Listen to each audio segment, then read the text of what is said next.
Meeting of the Town of Cheverly for January 8th, 2026. I hereby call the meeting to order. I will call the roll, and then our first order of business will be the Pledge of Allegiance. I am Mayor Michael Watson. In attendance is Town Administrator Delane Galloway, Town Clerk Giselle Richards, and I will call the council roll starting with Ward 1. Present. Ward 2. Present. Ward 3. Present. Ward 4. I don't see him yet. Ward 5. That's not him. I checked. Let me make sure we promote Mr. Okay. I don't see 4. I don't see 5. Ward 6. Present. All right. Seeing 5 elected officials present, we have a quorum sufficient to conduct business. The first order of business is the Pledge of Allegiance. I pledge allegiance to the flag of the United States of America and to the republic for which it stands, one nation, under God, indivisible, with liberty and justice for all.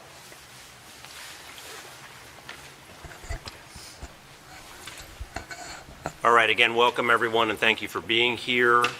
The purpose of this public hearing and special meeting is to receive public input on the proposed or the draft Charter Amendment Resolution, CAR 126. I will read a portion of that, but the crux of it is to effectuate the annexation of the former Prince George's County Hospital location into the corporate boundaries of the town of Cheverly. Charter Amendment Resolution 1-26, Council of the Town of Cheverly, Maryland, Charter Amendment Resolution 125, otherwise known as Hospital Hill. This is a charter amendment resolution of the Town Council of Cheverly, enlarging the corporate boundaries of the Town of Cheverly by annexing into those corporate limits lands contiguous and adjoining to the town's existing corporate boundaries. That property is commonly known as Hospital Hill, consisting of approximately 44.1867 acres of land in total, located generally known as Hospital Hill or the old Cheverly Hospital site.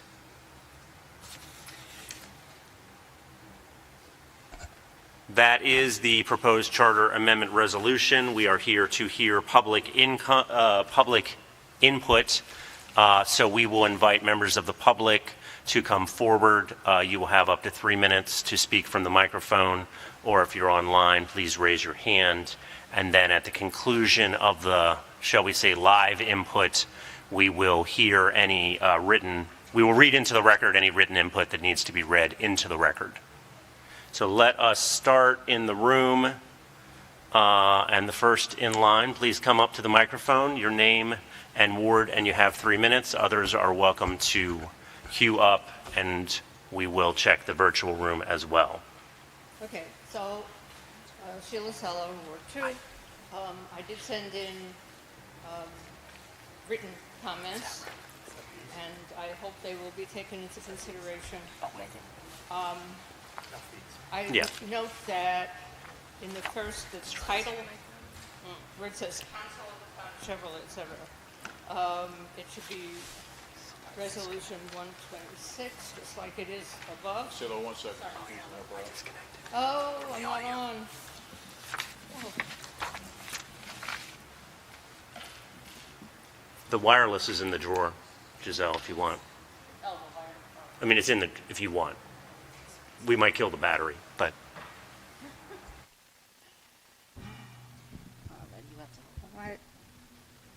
You can hear me now. Yeah. Okay, so I did send in written comments, and I hope that they will be taken into consideration, rather detailed. But just right now, take a look at where it says Council of the Town of Cheverly, so that should be Resolution 126, just as it is above. And I see when you read it out, you corrected the summary, the abstract, so that it says generally known as Hospital Hill. The part that really worries me is that It says the annexation area is depicted on the exhibit, which we still don't have, of 44.1867 acres. No, that figure is the figure of acreage that was transferred to the RDA, but about 4 or 5 acres, I can't remember offhand, of that is currently within the boundaries of Cheverly, so it should be subtracted from this figure. And that's all I'm going to say for now. Thank you. All right, I appreciate that. Thank you for those comments. Are there others in the room who would like to queue up to speak as part of this public hearing?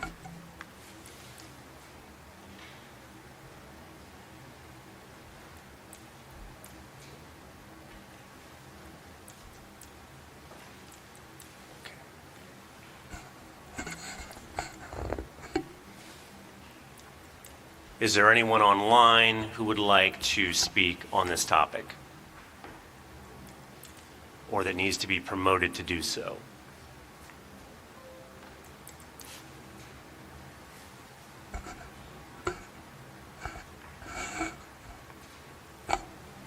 Council, do you have any public input you would like to make on this topic at this time? Councilmember Wade, take it away. Just as I mentioned from the get-go, ran on this, the fact of us annexing this particular property. We need smart economic development, not only in Cheverly, but Prince George's County as a whole. This is very important. As I have emphasized in the last public meeting, that we need to make sure that it is a true partnership, not only with the town, its residents, that we have an open forum such as this. We continue to do this before anything happens, but also with the developers, as well as the county as a whole, whether that's the RDA, the elected officials as a whole, to make sure that we are all on the same page, to make sure that this is truly a success. This can be this is a pivotal point in Prince George's County, but it also can be a continued map, as well as process on how smart economic development, where we support businesses to come, that we are business friendly, but also looking out for the best interests of the residents of Cheverly, but also the residents surrounding areas as a whole. So I look forward to continued process regarding this particular annexation. I yield back. Thank you, sir. Is there anyone else in the room who would like to offer any input on this draft annexation charter amendment?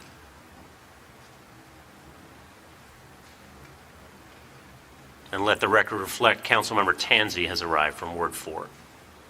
Thank you, sir. Madam Clerk, do we need to read into the record any of the written testimony? I don't know. I don't remember the rule on that. Or is it simply part of the record?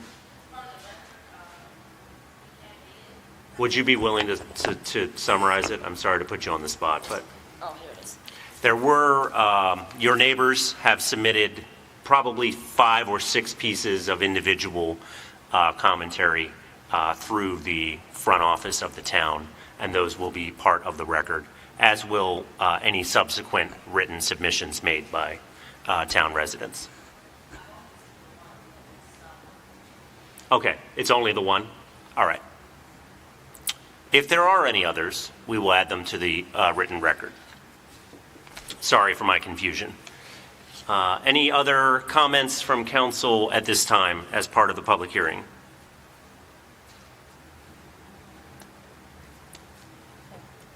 Oh, Vice Mayor, go ahead. I just wanted to note that I have not heard from any Ward 3 residents about this topic specifically, but that I would welcome any input. So please get in touch if you have things that you want to say, either for or against. Thank you. Thank you for that. That's a great point. We will be continuing to receive input, but only if you provide it. So please contact your council member and me if you have thoughts on this. I will then just briefly describe the way forward from here after tonight. Of course, the public record will remain open. The charter amendment was introduced, and we had a first reader of it last month, and we will remain in discussion and continue to discuss this topic. We'll continue to discuss it with the county and the state and the residents at upcoming meetings. This is not going to be a fast process by design. I think I speak for the council when we say we are not going to do this quickly or quietly. We are going to continue to solicit input from all parties, including the development team, over the next many months until this council considers a second reader and a subsequent third reader and an adoption of any subsequent form of this resolution. So this will not be a next month or a March thing. This will be something you will continue to see and hear about throughout the spring and summer. Last call for the council for any comments.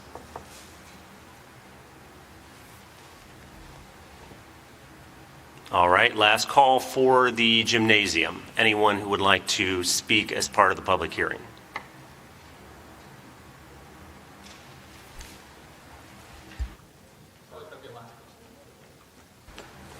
Name and ward, 3 minutes. Name Mark Hoover, Ward 2. I just have a question. I apologize, it might be out there in information, but what sort of impact in terms of the annexation and or the population increase to the town would this have? Like what impact related to county resources or state resources in the future? Or what sort of expected impact would that be? Either increase, I guess, or increased cost? Thanks. Sure. Yeah, I mean, I think that's a very complicated question. I think these neighbors are coming to this site, and again, we all want to have a very successful project that welcomes a large number of neighbors to this site in the next few years. The question before us tonight is whether those neighbors are Cheverly residents or whether they're not Cheverly residents. So either way, they will need services. They will need to be getting schools and public education from the county. They will be getting fire and EMS from the county. That will have to be factored into the development plans. If they are in the town, they will be receiving Cheverly police protection, and depending on the ownership arrangement of that residential units, they will be receiving some kind of or some version of public works services from the town.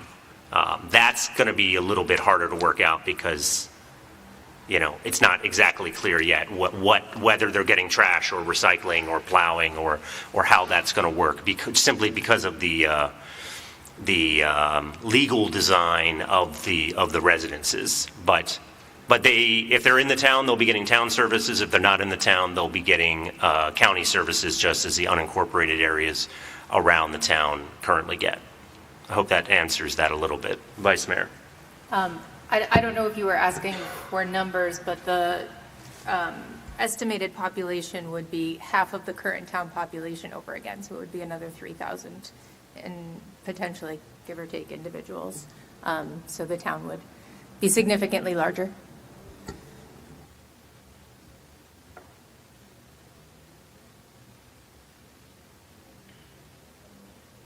Sure, Councilmember Wade. Just to also, I'm not sure the nature of the question, but I appreciate the question. We will definitely, if and when this annexation does happen, the level of public safety and public works, if I'm on the council at that time, and hopefully who else is on the council, that we will make sure that the budget adheres to the fact of the importance of having those many extra residents and not at the burden of those essential services. So the public works and public safety will definitely be key for going forward after that. Great, thank you for that. Any further comments? And I don't see any online, which frankly surprises me. So let us just pause and make sure that I have the screen right. Do you see anyone? I don't see anyone. Okay. Seeing no one online, seeing no one else on in person, going once, going twice. That concludes tonight's hearing. We will reconvene in about 12 minutes, I think, for the 7:30 town meeting.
So I hereby call to order the January 8th town meeting for the town of Cheverly. Present at the meeting is the town administrator, the town clerk, the chief of police, myself, Mayor Watson, and I'll call the roll for the council, starting with Ward 1. Present. Ward 2. Present. Ward 3. Present. Ward 4. Present. Ward 5, is Mr. Garces on yet? Present. Hello, sir. Well, Happy New Year. And Ward 6. Present. Seeing all of 7 of the elected officials present at the meeting, we have a quorum to conduct business. The first order of business is the Pledge of Allegiance.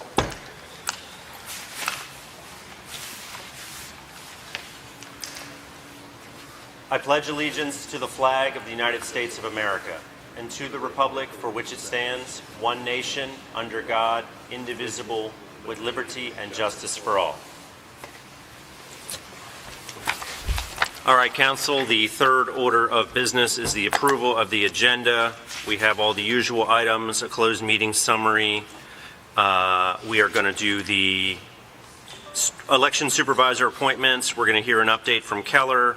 We're going to briefly discuss 5801 Annapolis Road. Those 3 items are open for public input, and then we'll get the usual reports and deal with future agendas. Are there any amendments from the council to the published agenda? Hearing none, is there a motion to approve the agenda as written? Motion to approve the agenda? Second. The motion is made by the Vice Mayor and seconded by Councilmember LeGloahec. And it was seconded. All those in favor, is there any discussion of the motion? Hearing none, all those in favor say aye. Aye. Any opposed, say no. Any abstentions? The motion passes 6-0. The agenda is adopted. The next item on the agenda is the consent agenda, which this evening consists only of the town meeting minutes for the 18th of December 2025. Is there a motion to approve the consent agenda? Motion to approve the consent agenda. Second. The motion is made by Councilmember Fry and seconded by Vice Mayor Briner. Is there any discussion? Hearing none, all those in favor say aye. Aye. Any opposed say no. Any abstentions? The consent agenda is adopted 6-0. The next item on the agenda is for resident input. This is an opportunity for any member of the public to speak for up to 3 minutes on any topic except the 3 that are underlined on the agenda, which is the election supervisors, the Keller update, and 5801 Annapolis Road. Please approach the podium, first in line. Please give your name and ward, and you have up to 3 minutes, and we will also check the online community. Thank you. Sheila Salo, Ward 2. Good evening, Cheverly. Ms. Salo, I don't think your light, the light is on. Yes, it is. Can you hear her? Push the button, the push button. Sheila Salo, Ward 2. Good evening, Cheverly. January has started off with a bang.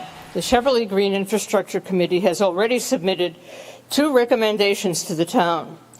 We have suggested the town support a state bill offering ways to reduce beverage container trash.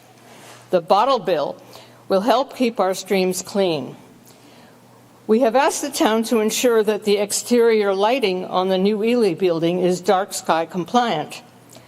Lighting the ground, not the sky, protects birds and other wildlife, prevents the nuisance of unwanted glare, and even avoids deleterious health effects. The calendar is fast filling up with events and tasks that challenge us to learn, educate, and advise on environmental planning and related issues. Together with the Cheverly Planning Board, we are planning the long-awaited in-depth review with Urban Atlantic Home Team 5 of the plans for the Cheverly Hill development. Tonight, we will learn more about plans for a townhouse project at 5801 Annapolis Road. Plans for a new concrete batching plant at 1301 Claybrick Road in the industrial area adjoining Cheverly's old Ward 4 seem to be heating up again. We are trying to find out more and share what we learn. On January 20th, the Maryland Department of the Environment is hosting a listening session on the revised stormwater regulations. According to the MDE, the session will interest both those who focus on specific local runoff issues as well as on broader environmental protections. Who can resist such an apt invitation? Anacostia Riverkeeper, Ecologist, and Cheverly EJAT are starting a new project, creating a local environmental action network for Lower Beaver Dam Creek and Quincy Run, known as Project CLEAN. This project will use existing research on industrial pollution in Lower Beaver Dam Creek and Quincy Run to improve community understanding of water quality in local streams and associated health concerns. The project will kick off on January 29th with Project Clean Research Summit, where stakeholders will review their findings and discuss future directions for water quality research in Lower Beaver Dam Creek and Quincy Run. On the fun side, with other town groups, we'll be planning our environmentally forward contribution to the Cheverly Day Parade. You are more than welcome to join the committee in working on these events, tasks, and more. You can always find us at greencheverly@gmail.com. Thank you so much. Thank you, ma'am, for those comments. Is there anyone else in the room who would like to speak on any other topic? Please come up to the microphone. I'm not seeing anyone online at this time. Good evening.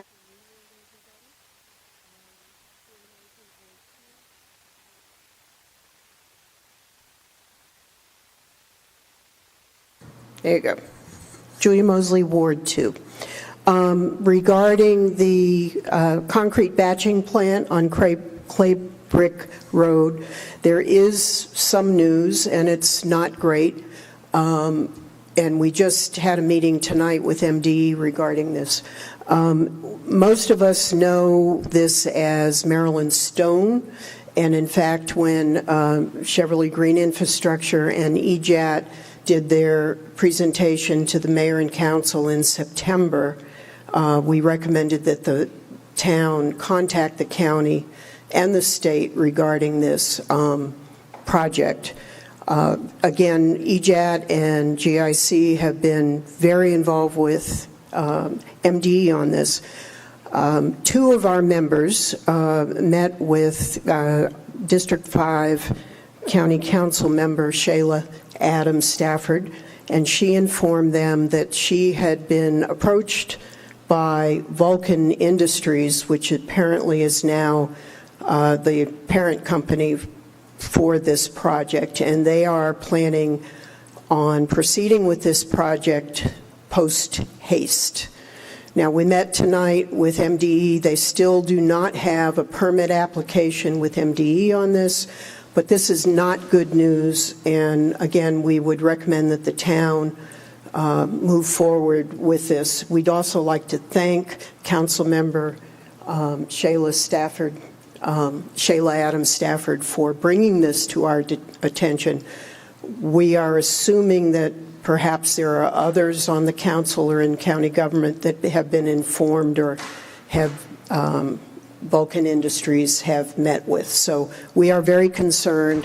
Our understanding is the only piece of good news in this is that it may be an enclosed facility, but that does not mitigate the truck issues, the dust, and the other issues, particularly for Old Ward 4 and Cedar Heights, Capitol Heights, the region as a whole. So any information would be helpful. Thank you. Thank you for that. Is there any other resident input, or are there any other comments in the room on any other topic? All right, not seeing any online either. I think that concludes resident input for this evening. We will now move to item 6 on the agenda, the swearing in, and this is Chief Morris. You're the MC of this portion.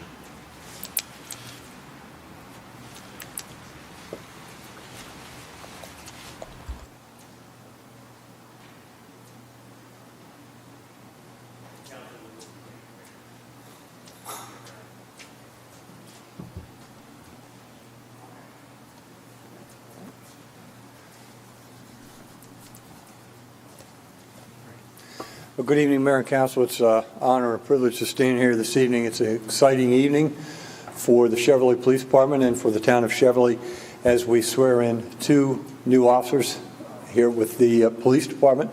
I'd like to invite Officer Rayner and Officer Davpras to accompany the mayor and I here up at the podium.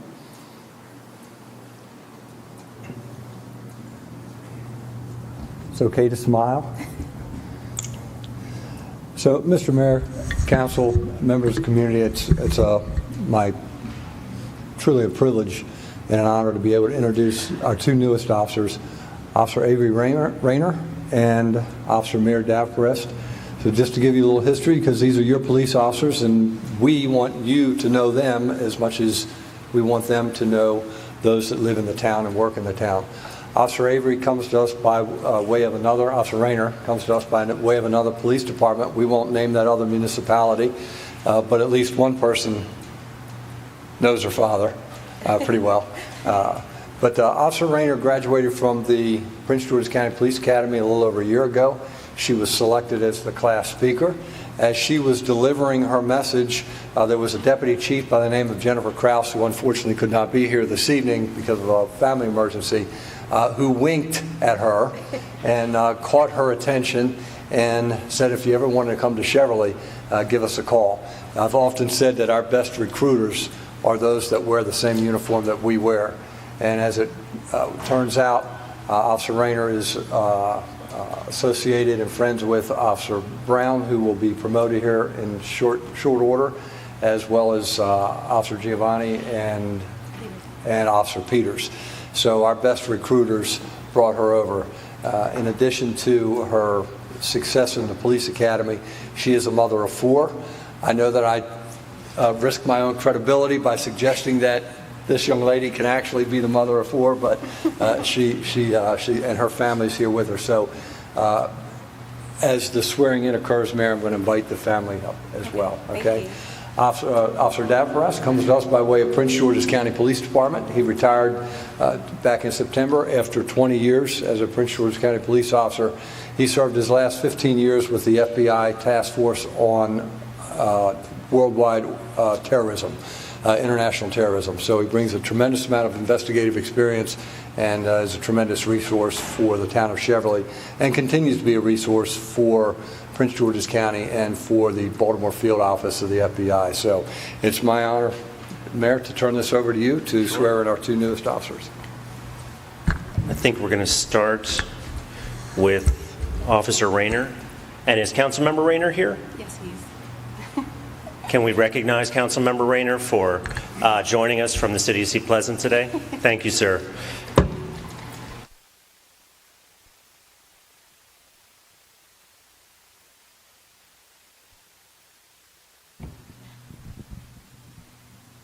How you doing, sir? Welcome. Thank you. Okay, I'm going to read the oath.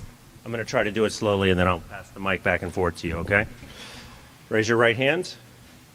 I, Avery Rayner, do solemnly swear or affirm that I do solemnly swear and affirm that I will support the Constitution of the United States, I will support the Constitution of the United States, that I will faithfully and bear allegiance to the state of Maryland and support the Constitution and laws thereof. All right, I will faithfully and bear allegiance to the state of Maryland I will faithfully bear allegiance to the state of Maryland and support the Constitution and laws thereof. and support the constitutions and laws thereof. I will, to the best of my skill and judgment, I will, to the best of my skill and judgment, diligently and faithfully execute diligently and faithfully execute the office of police officer for the town of Cheverly, the officer sorry, the officer of the town of Cheverly, The office of police officer for the town of Cheverly, the office of the police town of Cheverly, Prince George's County, Maryland, Prince George's County, Maryland, without partiality or prejudice, without partiality or prejudice, according to the Constitution and laws of this state according to the Constitution and laws of this state, and the charter of the town of Cheverly. and the charter in the town of Cheverly. Congratulations. Thank you. Please come up with some photos. Do you want to do it council first and then department, or what do you want to do? Okay, let's get a family foot.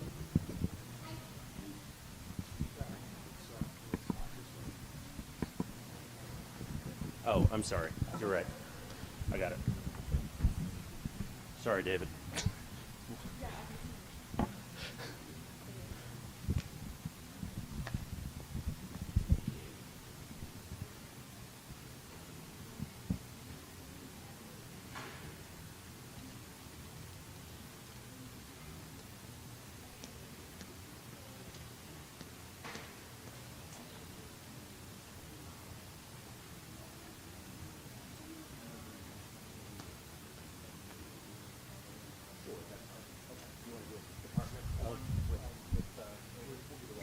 Okay, all right. All right. I think we're back to this.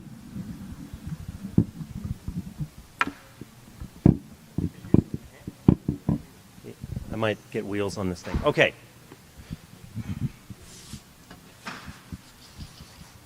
How are you?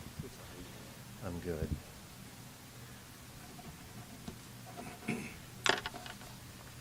One second. Chief? Billy? Can you get her to sign that and turn it in?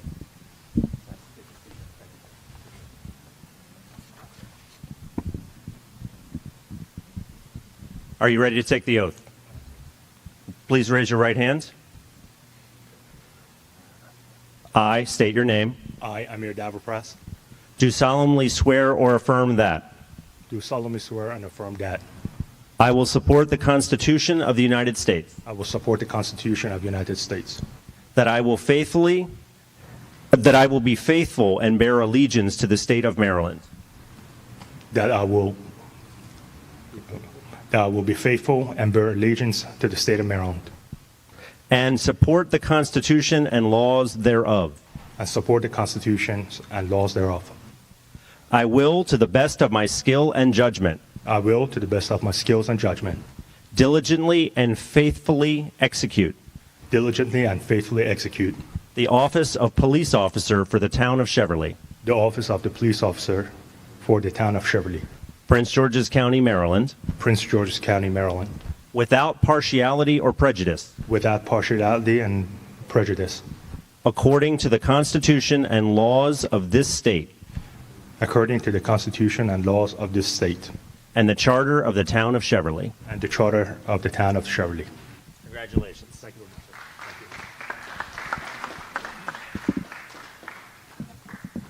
You can sign and date that, make it official.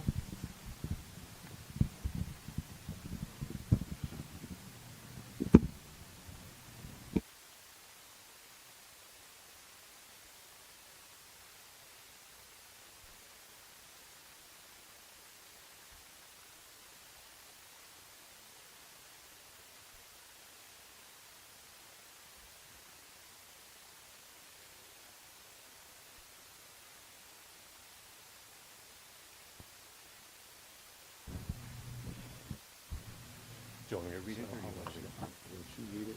Well, this is a great occasion for the town of Cheverly because we're not swearing in an officer. We are promoting an accomplished officer who has already given quite a bit of service to the town. So I will read this briefly and then hand it back to Mr. Galloway and Chief Morris. Cheverly Police Department Certificate of Promotion. The town of Cheverly and the Cheverly Police Department. This certificate is proudly presented to Rashad Brown, promoting him to the rank of police officer first class. This appointment will therefore carefully and diligently discharge the duties of the rank in which appointed by doing and performing all manner of things thereunto pertaining. This appointee is to observe and follow such orders and directions as may be given from time to time by superiors according to the rules and articles of the governing body of the town of Cheverly and the Cheverly Police Department. Congratulations. First class.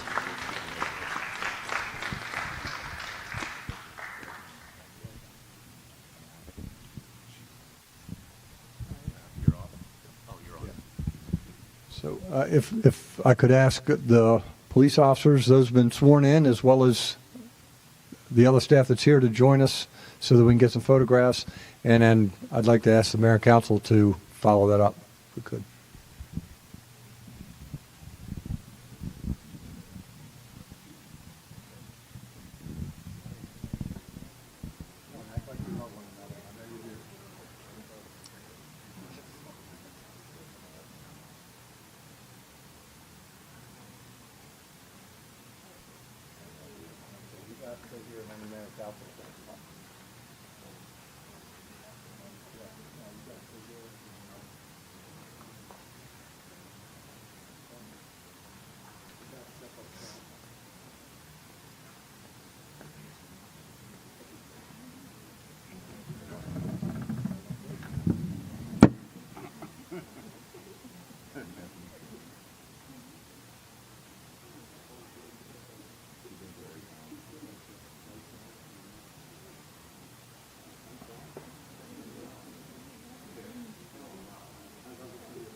All right, Chief, you got to go in here too.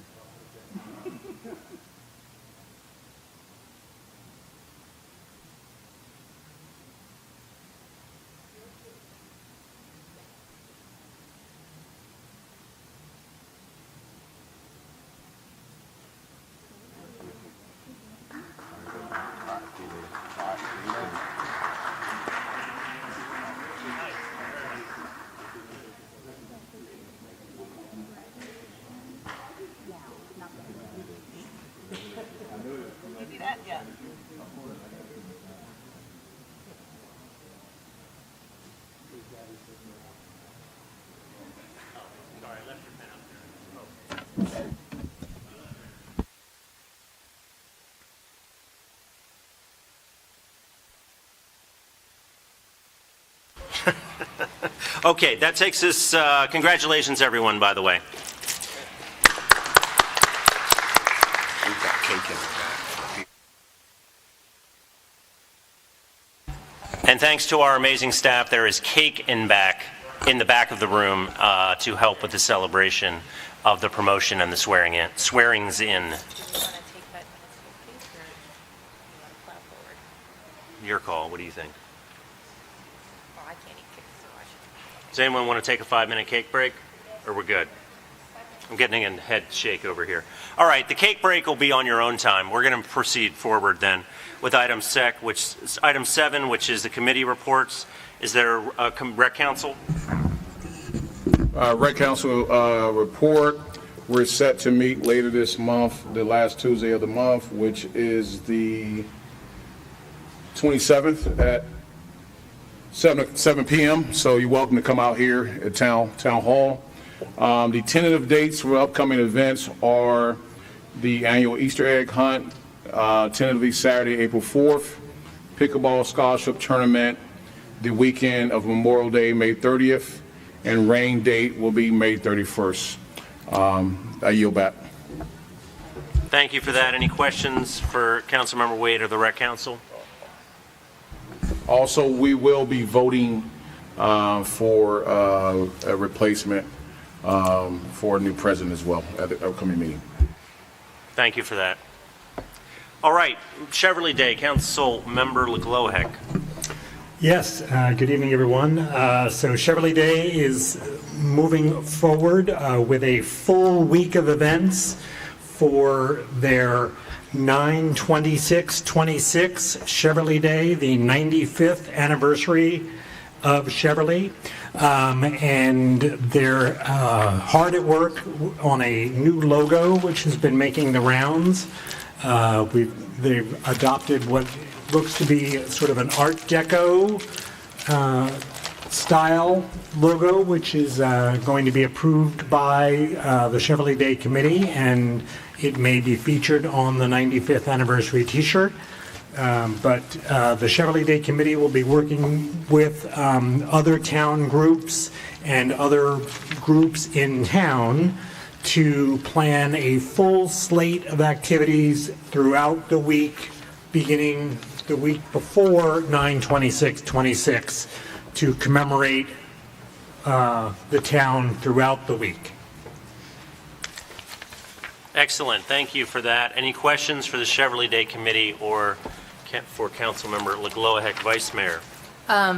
I just wanted to say that the logo is great. I like it a lot, and I believe it was designed by a town resident, Sarah Stiles, so I wanted to just call that out as well. A Ward 1 resident. You beat me to that. Definitely Sarah Stiles, Ward 1. She's awesome.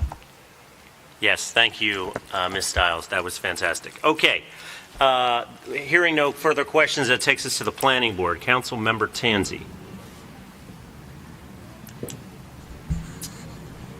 The Planning Board, 2 meetings ago, or I guess more now, created questions for the Home Team 5 development team at Cheverly Hill. We got responses in the last meeting. At the end, the members of the Planning Board were tasked to come up with follow-ups for all of those responses in preparation of a meeting with the Cheverly Hill development team later in this month. So that's the only update. They are expecting to get something to recommend to mayor and council. They're trying to get a sense of what is most urgent and what is going to be determined at some future date, and it doesn't require our immediate attention. So I hope to have those responses next time. Any questions for Mr. Tanzi?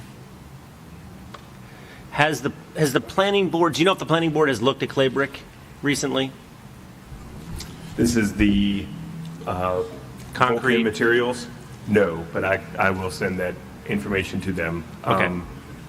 I did tell them that it looks like the Vulcan Industries is pursuing it again, so they have been notified of it, but there's not a lot of material to share with them. Yeah. So, all right, I appreciate you doing that. Any questions for the Planning Board? All right, Board of Elections, are you here? Okay. Ethics Commission, are you here? I don't see you, and that's okay. All right, if you are here, make yourself known. Hometown Heroes, any update, Mr. Galloway?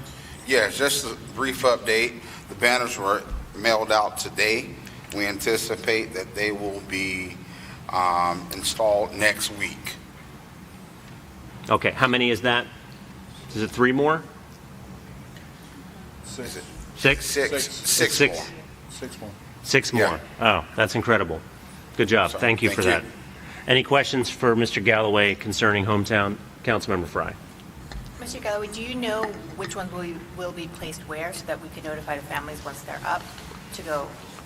Or can we get that information at some point so that we can notify the families? Certainly, you can get that information. Thank you. Any other questions?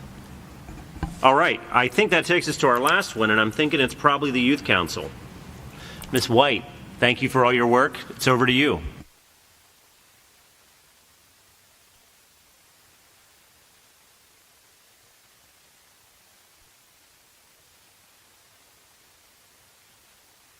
Come here.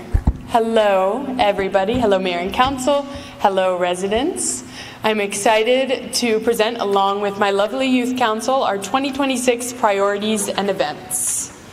I will go ahead and pass it along.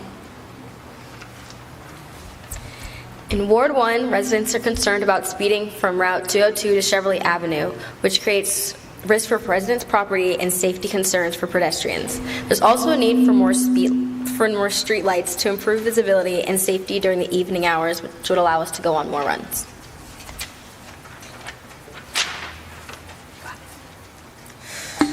For Ward 2, community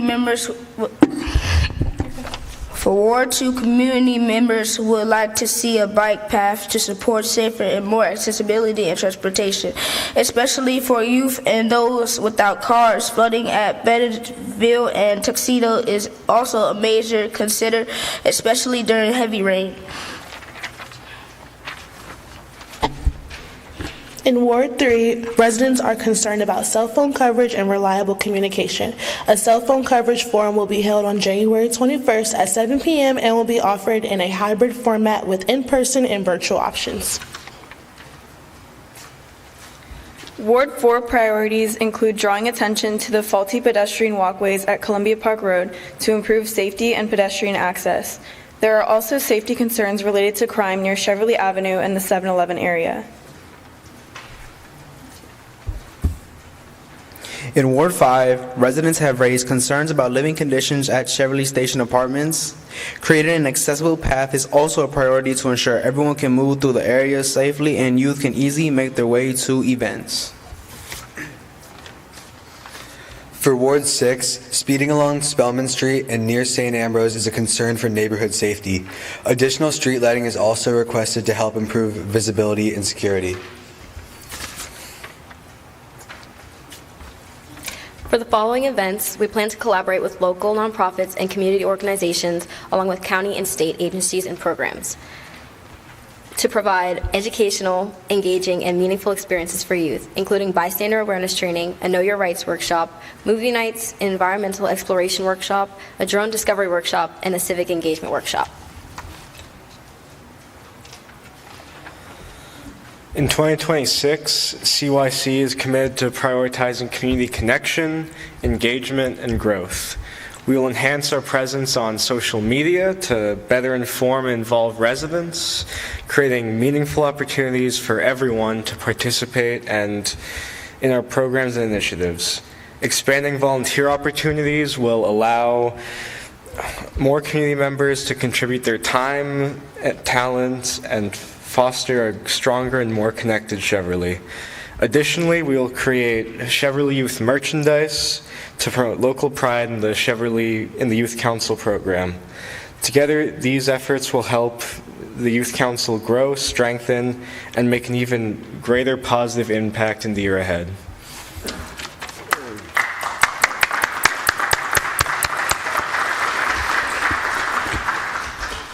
Thank you all for inviting us here tonight to present. We are so excited for this coming year in Cheverly and to see a lot of action from the Cheverly Youth Council.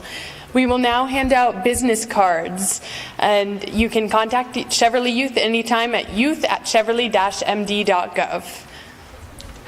Have a great night.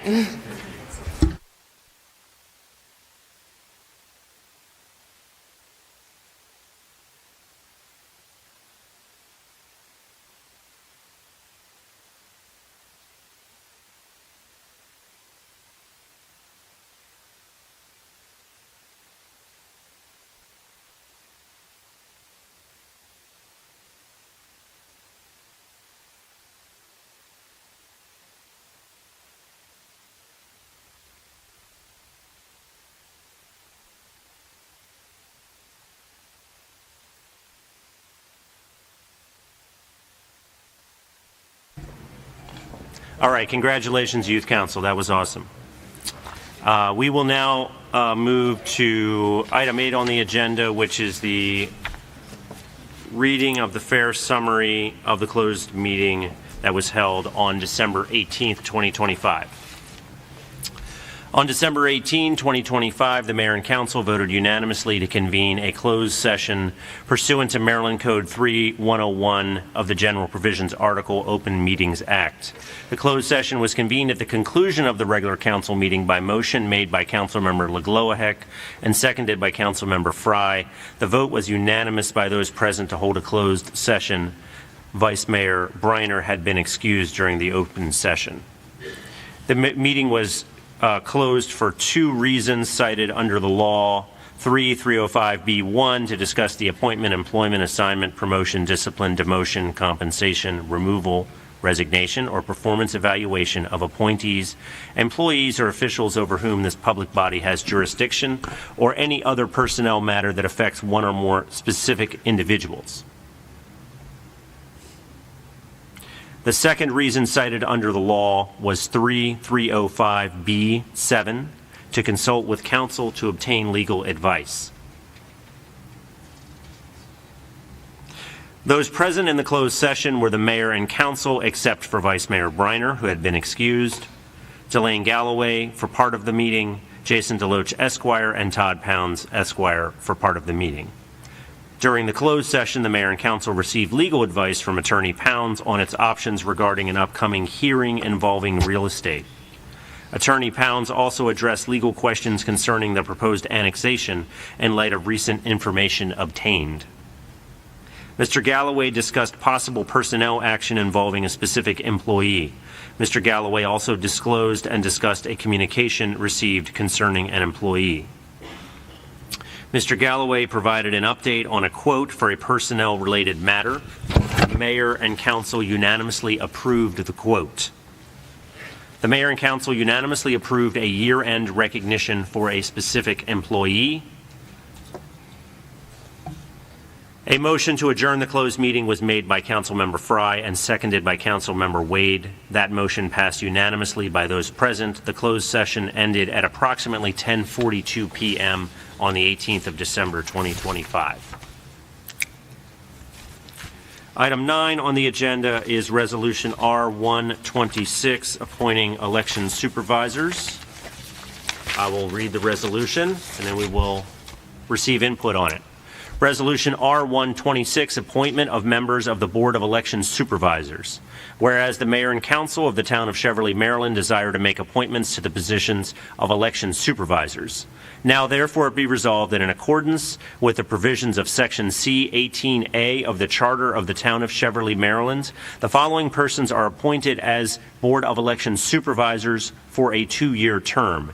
David Thorpe, his term is 2026 to 2028, and Anne Claire Frank Cisse, her term is also 2026 to 2028.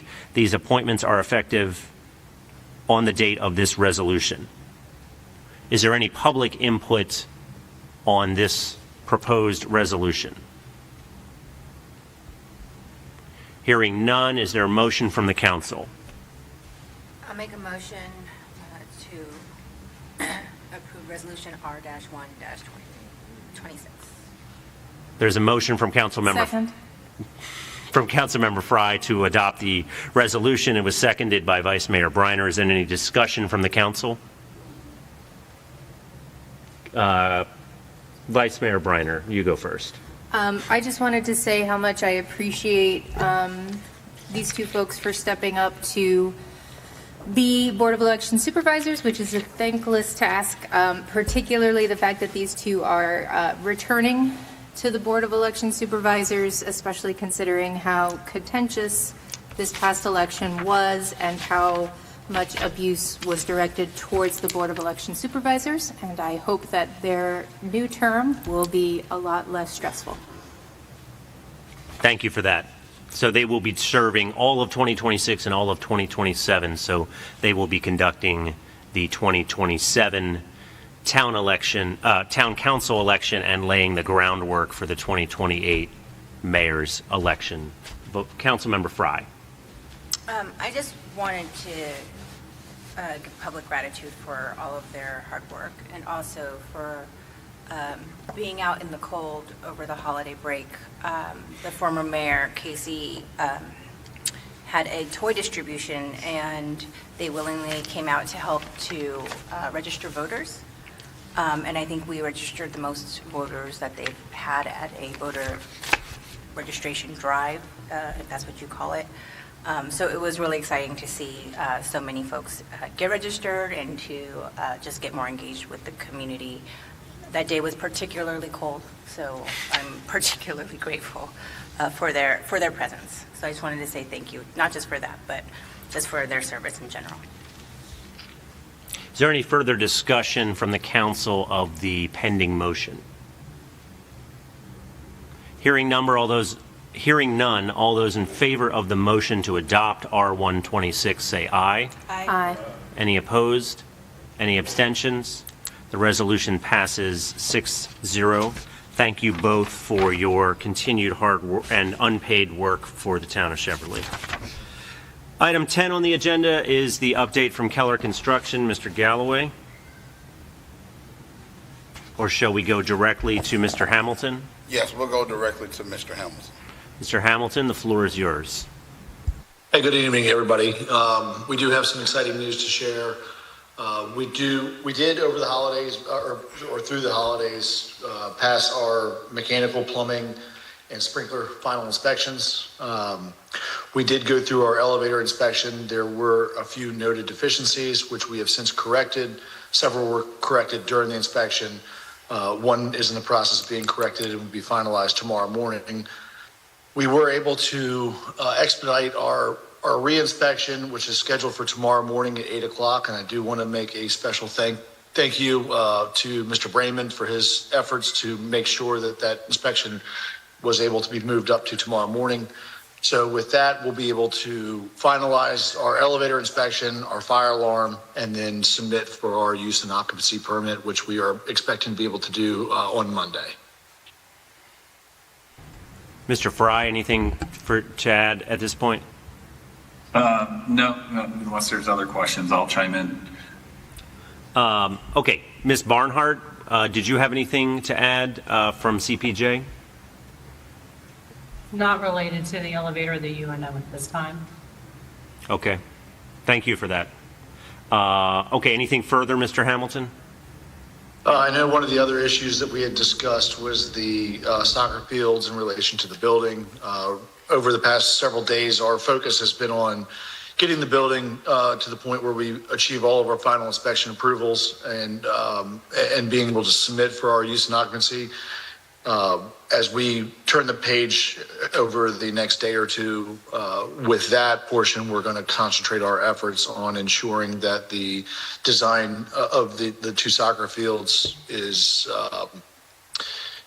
going to be able to be achieved as expected. And I do know that we are, our expectation is to be able to have the building open for the January 15th meeting.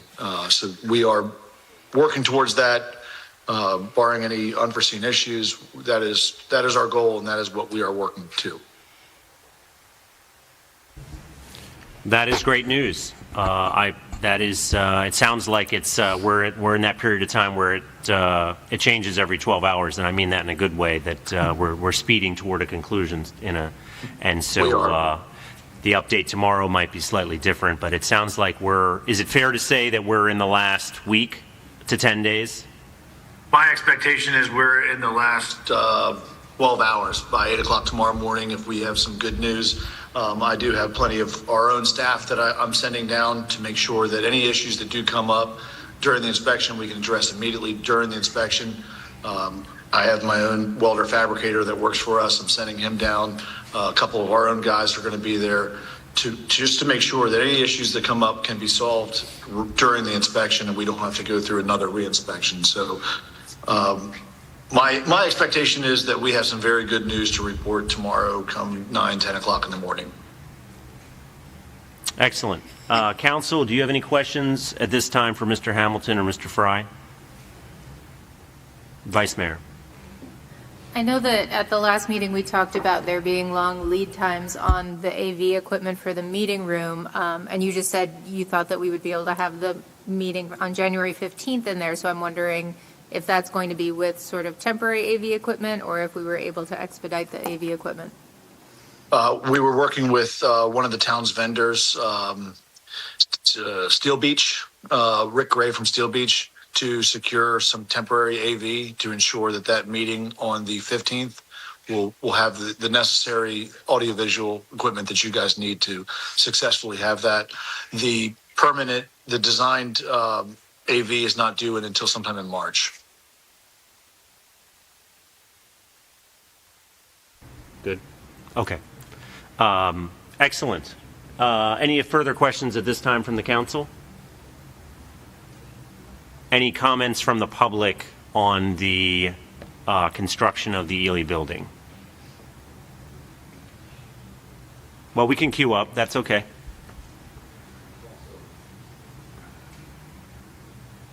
Your name and your ward, and you have 3 minutes.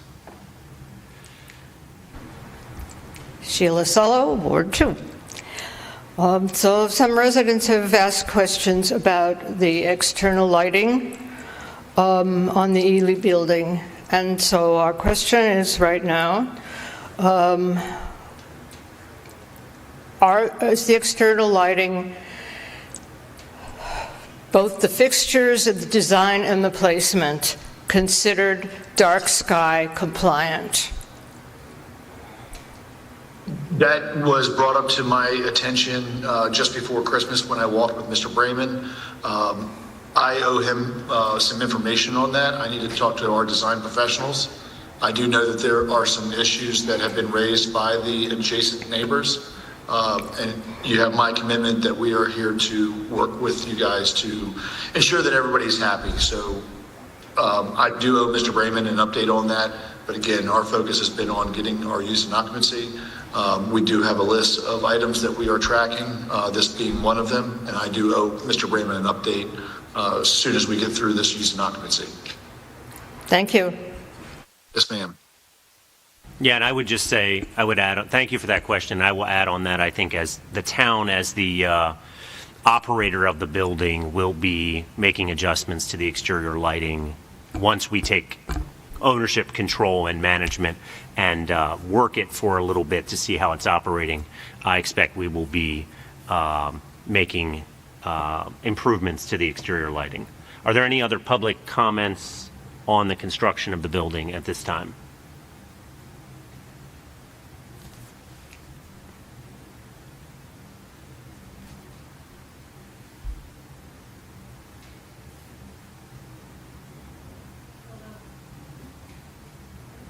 Okay. Hello, Mayor and Council. Leila Riazi, Ward 1.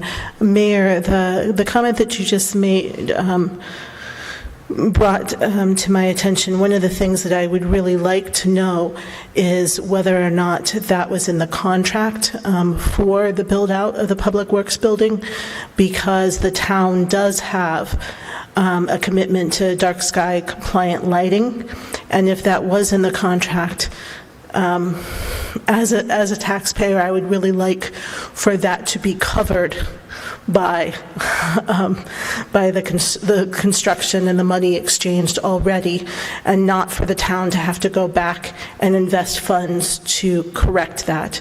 If that was not in the contract, I just encourage that when we're talking about contracting, that we look at the full total of our commitments and how we wish to go about the work that we do within the town. And regardless of that, just that the neighbors that are most directly impacted are kept within the communication pipeline so that they can feel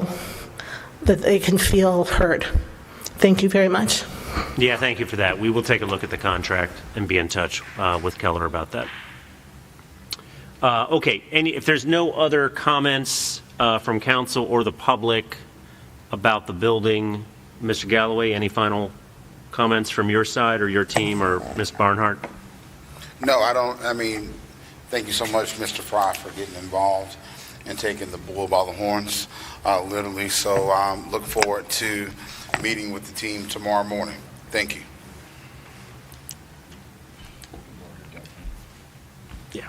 All right, great. Thank you, Mr. Hamilton, Mr. Fry, and of course, thank you, Ms. Barnhart, for being our advocate in so much of this work. And we will wait for the next 12 to 24 hours with anticipation.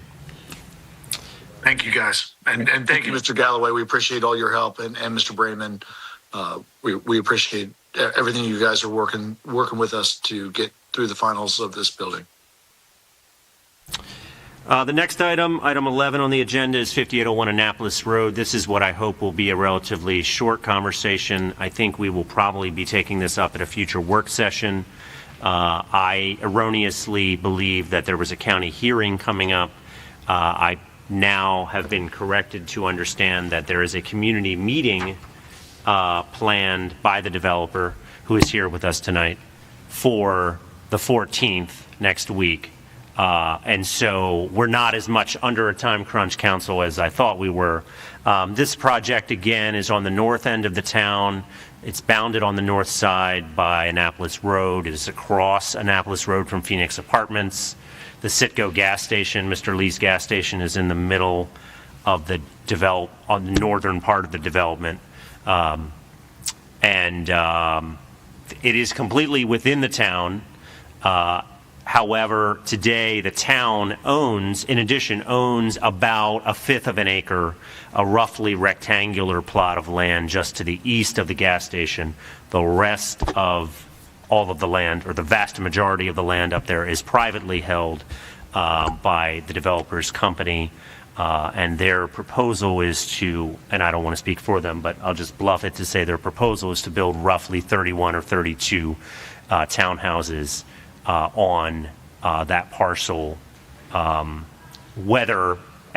then, so there's a lot of open questions that the town can consider, including whether we include our parcel, whether we continue to hold our parcel, et cetera.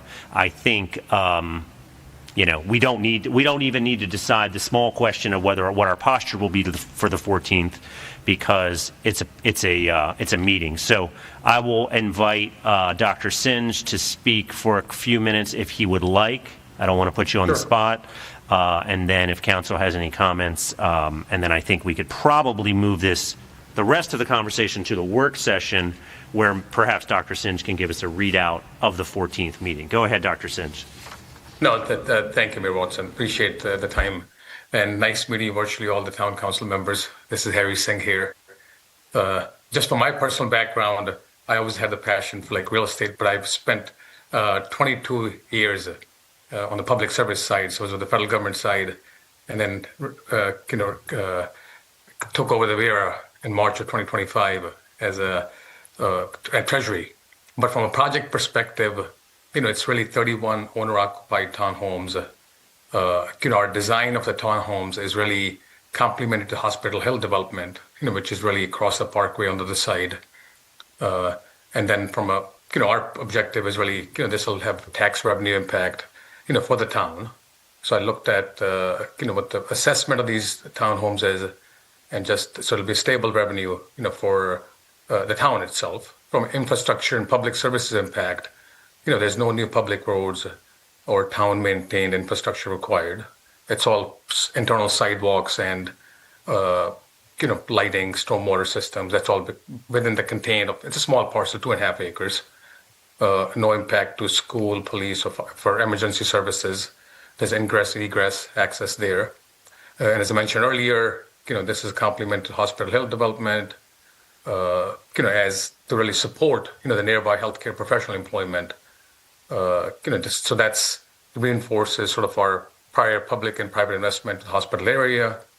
From an economic and community benefits, it's really stabilize and enhances surrounding property values.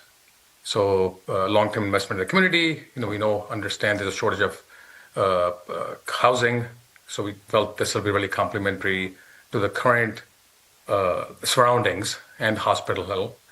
And then from a traffic perspective, it's not a multifamily or retail or mixed use. It's really a small community of 31 units. So it's predictable residential traffic patterns and low impact and any commercial large impactor. And that's really the synopsis of it. It's sort of a revenue positive for the town and low risk, really, that expands Cheverly's tax base. Avoid any of the long-term infrastructure liabilities and complements to the hospital development, I think, which will be excellent, for the town and the county itself. And that's really a summary of the project itself. Yeah, no, any questions? Yes, I appreciate that, sir. Thank you for that overview of the project. Yeah, we certainly view it as a complementary, or it would need to be a complementary project to Hospital Hill, which I think is about 200 yards away as the crow flies to the southeast. So it's very close. And of course, that project includes a mixture of residences, but some very nice looking, conceptually looking townhouses. And so this would need to dovetail with that project. Council, are there any questions for Dr. Singe at this point? Vice Mayor? Oh, Councilmember Wade. Yeah, thank you. I have been remiss. I should have done this research before, but I know that this development has come before the council before, I think a couple of times in the past year and a half or so. To my eye, this slide deck does not look any different from the ones that we have seen before, which to me says that the feedback that we have provided before doesn't look like it's incorporated in here. I know there were some concerns from the green infrastructure folks about some of the environmental impacts. We were asking about some aesthetic stuff. And so I just want to make sure that when things arise in conversations with the town and with the community, that those are taken into account in this development. Yes, they will be. Just from our perspective, the deck you have is an older version, but we did incorporate the comments and your feedback. Obviously, we want to be a trusted partner and have a long-term strategic relationship with the town and the county itself and the RDA. So we'll make sure those comments are addressed, ma'am. And it's all about the community and the town. We'll work together on this one. Okay. Thank you. Mr. Wade. Yes, can you pronounce your last name? I don't want to make sure I got your last name correctly. It's Singh. It's like sing a song with H. Singh. Yes. All right, Mr. Singh, I'm Councilmember Wade, Christopher Wade. I'm actually the councilman that represents that ward, which is Ward 1, on the other side. So we thank you for this opportunity to work with the town to make smart economic development. As we said before, the opportunity to come the community engagement. We hopefully look forward to having something in person. Sure. We definitely understand the virtual aspect, but we are a tight-knit community where the in-person aspect also shows a honest viewpoint of view coming in person to allow us to communicate in person as well. So I look forward. I can hopefully work with the town, can work with you regarding that. But we also want, if you know the understanding of that particular area, has been disenfranchised for very long, that we have some great building of ideas of building things over there, including parks, something for the individuals that live over there. So we will hope that, hopefully with the support of the council as well, to have you support parks or other open space for the residents that live over there. You partner with regarding that. I know this is only the beginning of this particular project, but we look forward to having smart economic development. We are in support of that, and definitely look forward to hearing from you in the future regarding that. Thank you, Mr. Wade. And I'll reach out offline so we can have an in-person meeting. Are there any members of the public who would like to make any comments or provide input on the development proposal to date for 5801?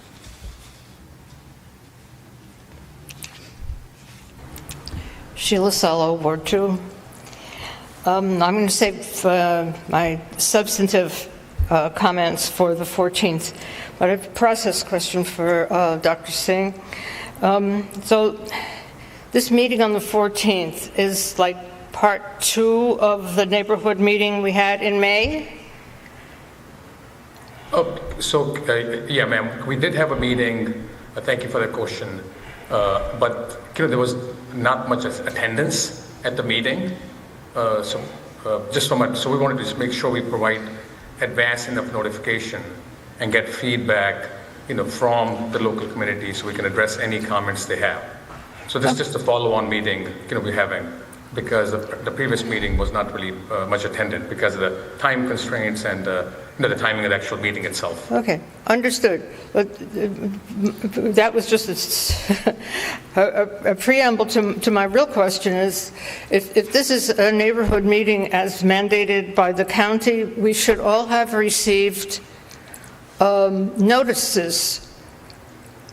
And I know I'm on your mailing list because I have a copy of it, but we didn't receive anything. Yes, ma'am. The notices were sent about a month back. No, I didn't get it. Yeah, and I'll be glad, with working with our engineering and legal counsel, and, I can certainly, if you provide me email address, we can take it offline, and I'll make sure that I get all the addresses. I personally received the notices at our address, but I'll make sure that, and if there's any discrepancy, we'll get it addressed. But we did send the notices about a month back to make sure folks have enough time. But I can certainly follow up with you offline and validate that, ma'am. All right. My email address is Sheila, SHEILA, .salo, SALO, @gmail.com. So just SHELA.salo @gmail.com. SHEILA. Yep, I got it. .salo, SALO, @gmail.com. Yes.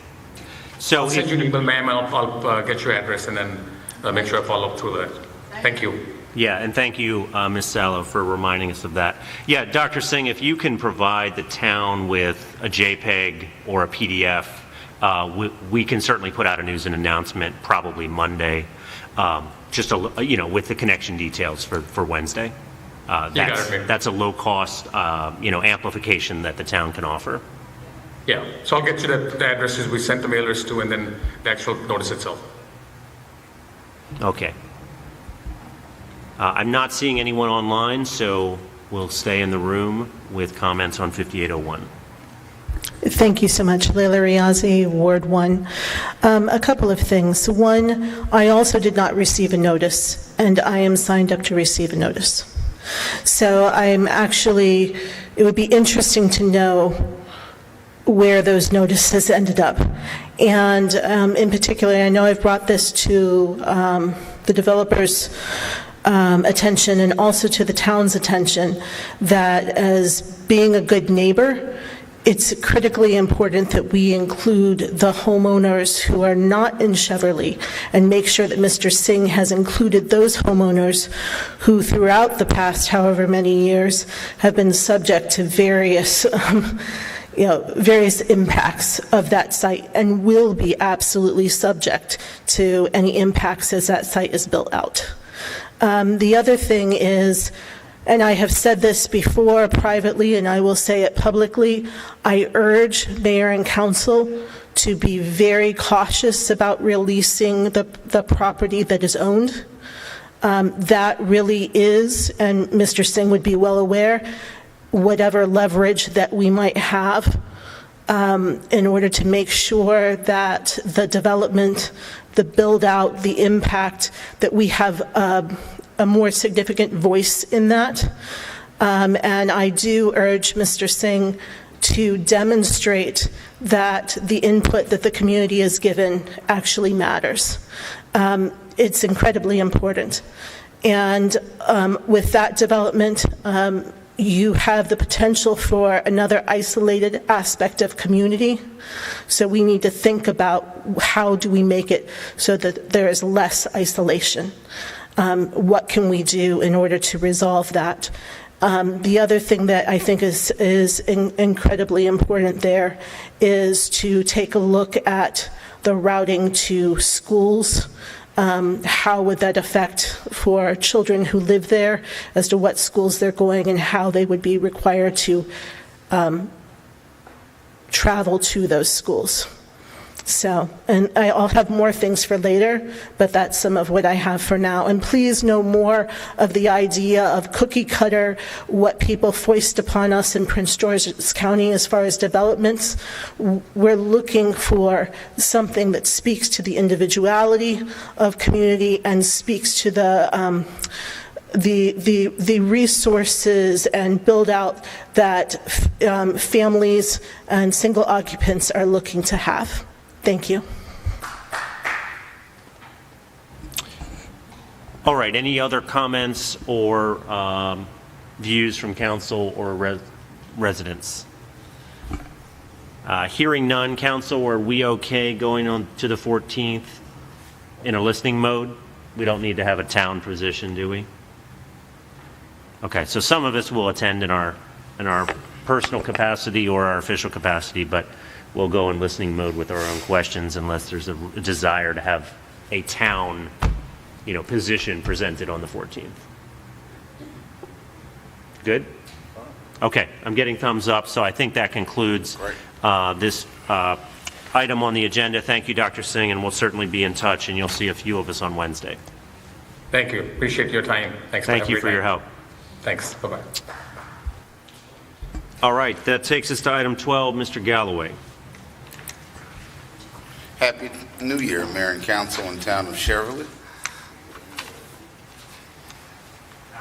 2026 has come upon us fast. Just a few updates for you this evening regarding, number one, the gym floors. Today we had a successful meeting with the CEO of the flooring company, so we do anticipate addressing all of the concerns, or the majority of the concerns with the flooring in mid-March to April.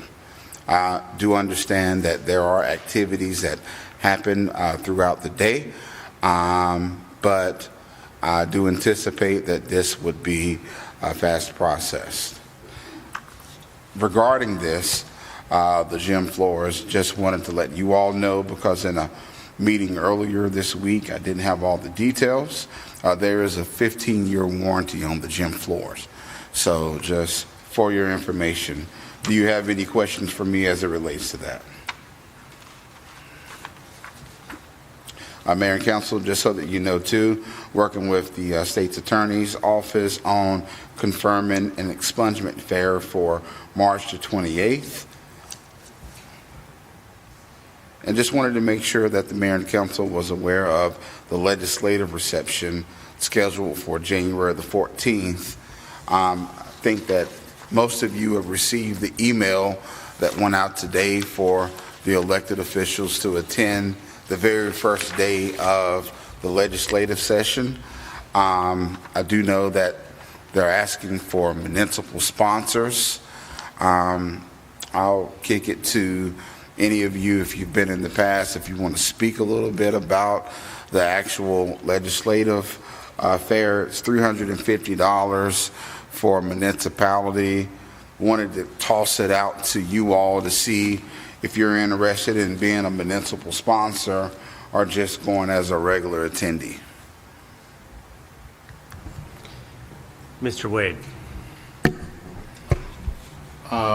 I haven't been, this will be my first year attending, but being as part of one of these sub-boards on MML, I definitely believe the level of support as well as involvement is very key, particularly very much this year.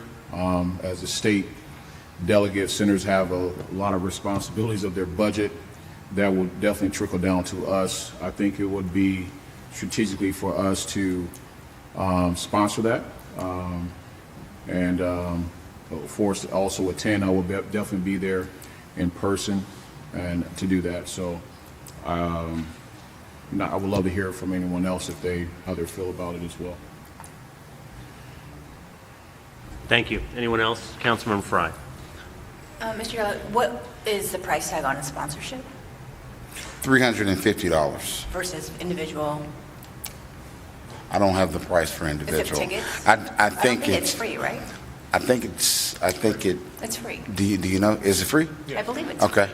So they're asking for municipal sponsors. I agree with Councilmember Wade in that we want to build and strengthen our relationships. I don't know if this particular reception would be one to do it, considering how many receptions will be happening that day. I just don't know how much time is going to be spent at the MML reception compared to anything else for the legislators that we need to be connecting with.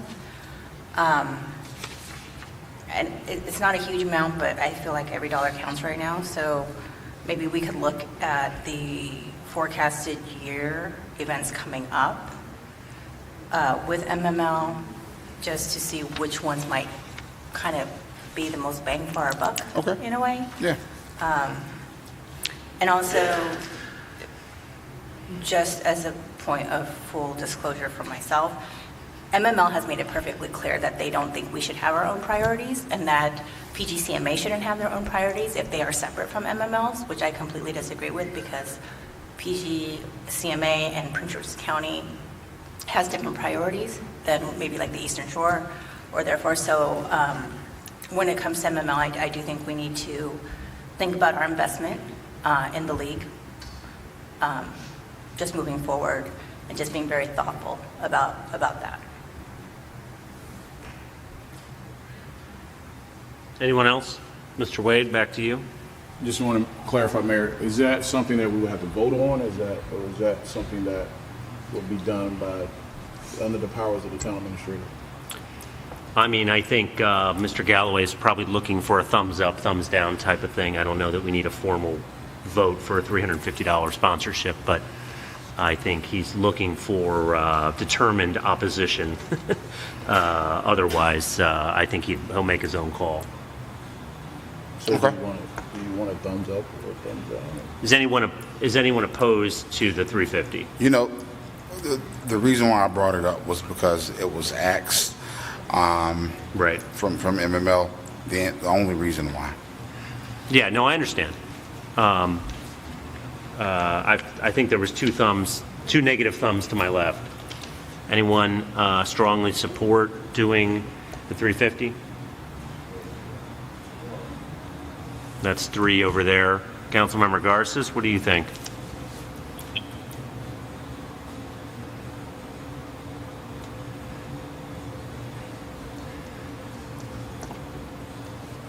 Hands up. Hands up. I'm trying to deluge. Asked to unmute. He's on mute. Tell him to unmute himself.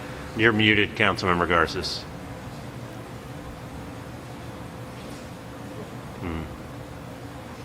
No, I don't want to do that.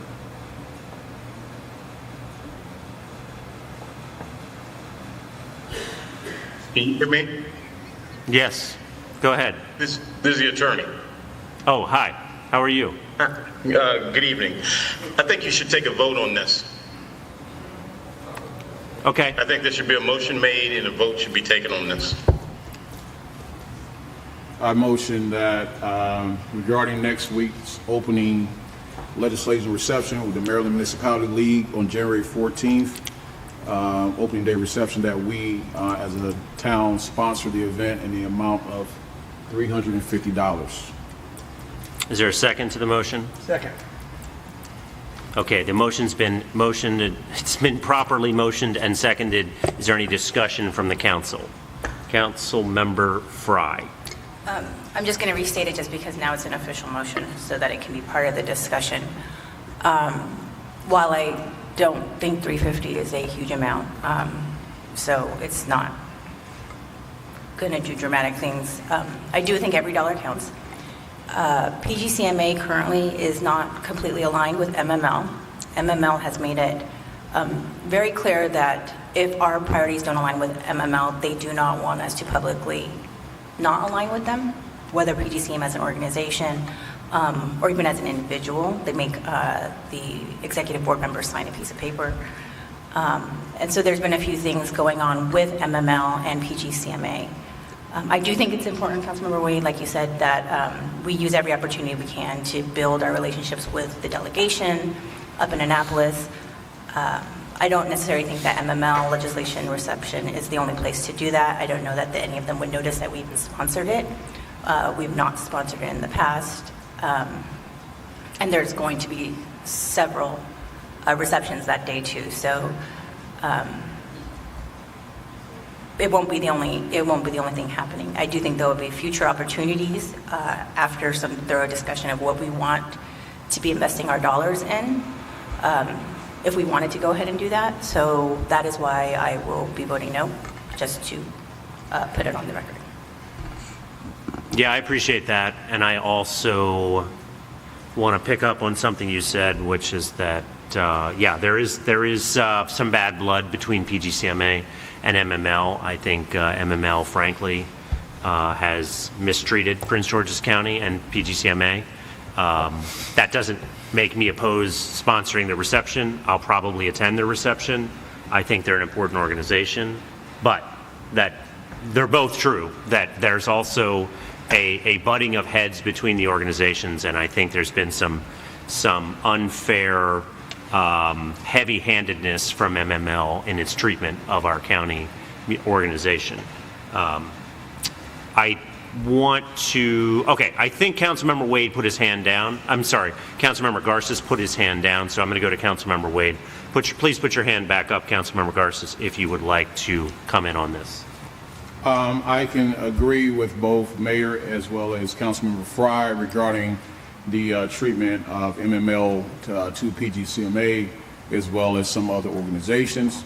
As a current board member on PGCMA, I do know that we are working to build that relationship. I attended as well as Mayor, you did too, the MML event not too long ago, and several of the PGCMA board members were there as well. So I come from the viewpoint, and I think a lot of the individuals on the board coming from the viewpoint that even with conflict, you still have to have a seat at the table in order for not only for you to be respected and to be heard, but also things to be changed and for us to move forward with that.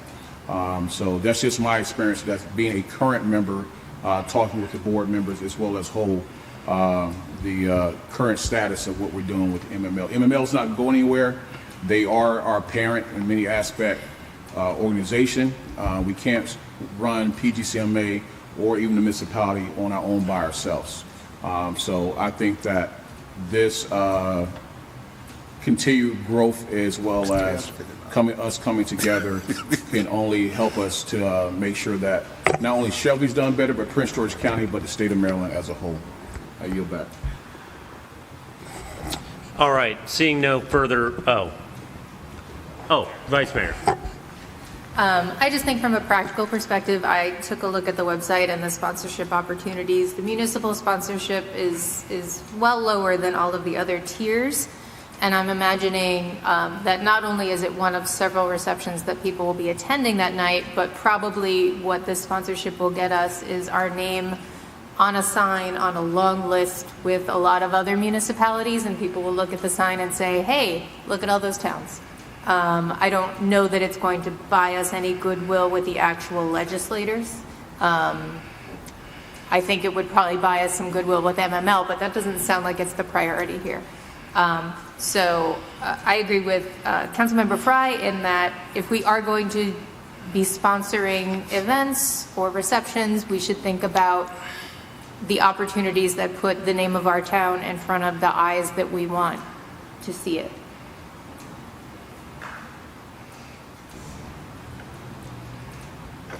Councilmember LeGloahec.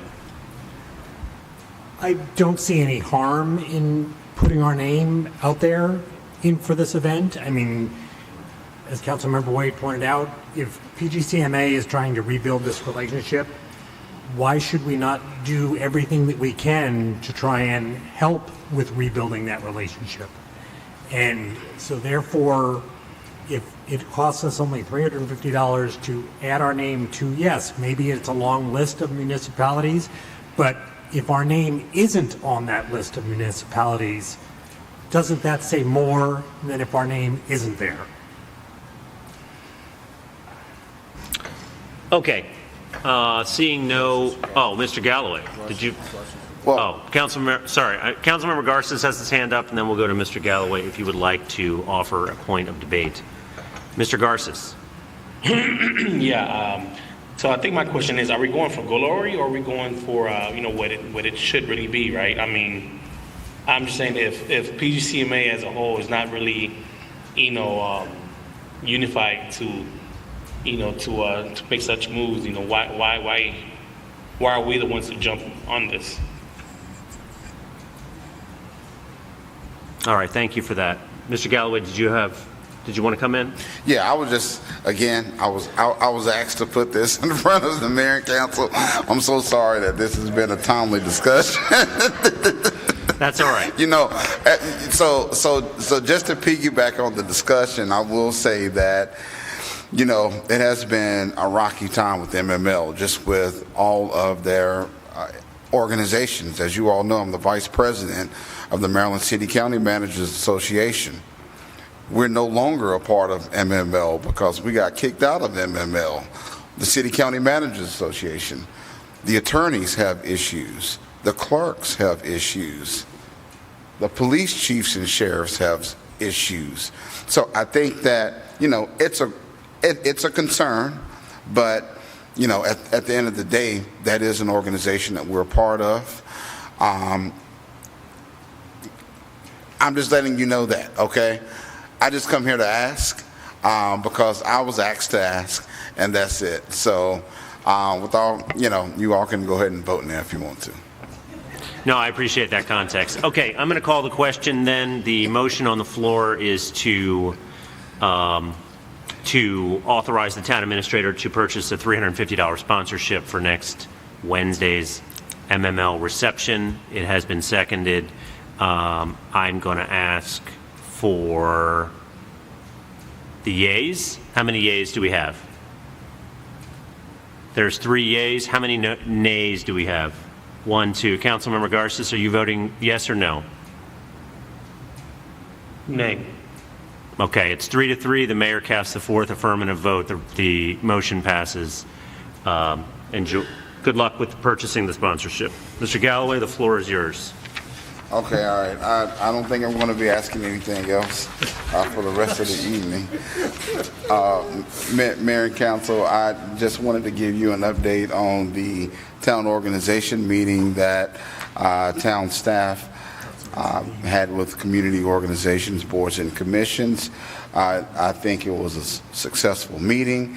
Most of the questions were centered around the gym floor. We're still waiting on feedback from the actual flooring company to recommend if certain types of playing equipment can be utilized on the floor. So after we get that back, we will update the entire organizational list. Mayor and Council, item number 5, highway user revenue estimates. That is what we received from the state highway. Fiscal year 27. You look at that number, that will be the number that will be inserted inside of fiscal year 27 budget, which is $363,564.69 just for the public and for transparency reasons. These estimates are based on the most recent vehicle registration and mileage data that's on file with SHA. So just wanted to put that out there. Mayor and Council, we've had... Mr. Galloway, would you yield to the Vice Mayor for a question? Yes. I was just curious because I can't pull it up fast enough on my computer. Is the FY26 revised estimate higher or lower than what we have in the budget currently? I can look it up. Yeah, if you give me a moment, we can look that up for you. All right, go ahead with your report in the interim. Do you want the paper or do you want to use that? Yeah. As it relates to the utility matters this week, we had a significant amount of gas leaks, water leaks, and low power lines. So just want to encourage Mayor and Council, residents, if you see something, say something. You're encouraged to report leaks directly to the appropriate utility provider and then notify the town. The same reporting process applies to Pepco lines and cable lines. We had a low power line down earlier this week. We had to deploy staff for, public safety. We had literally 6 gas leaks this week, and which some are still being fixed. And one day we had 3 water leaks. So, it's a lot of coordination, and sometimes we don't see everything. But if you see something, please let us know so that we can deploy our resources out if necessary. And I just want to thank the Public Works team, the administrative team for their quick response on getting people out. Police department as well. It's a team effort, and I do appreciate the team working together to and getting that information out. Getting back to the HUR funds, Councilmember Briner. I found it. You found it? It's a little over $10,000 less than what is in our current budget. Correct. So just something to keep in mind for FY27 budgeting is that number could go down. Fluctuates, yeah. Absolutely. And just to give a brief update on upcoming events,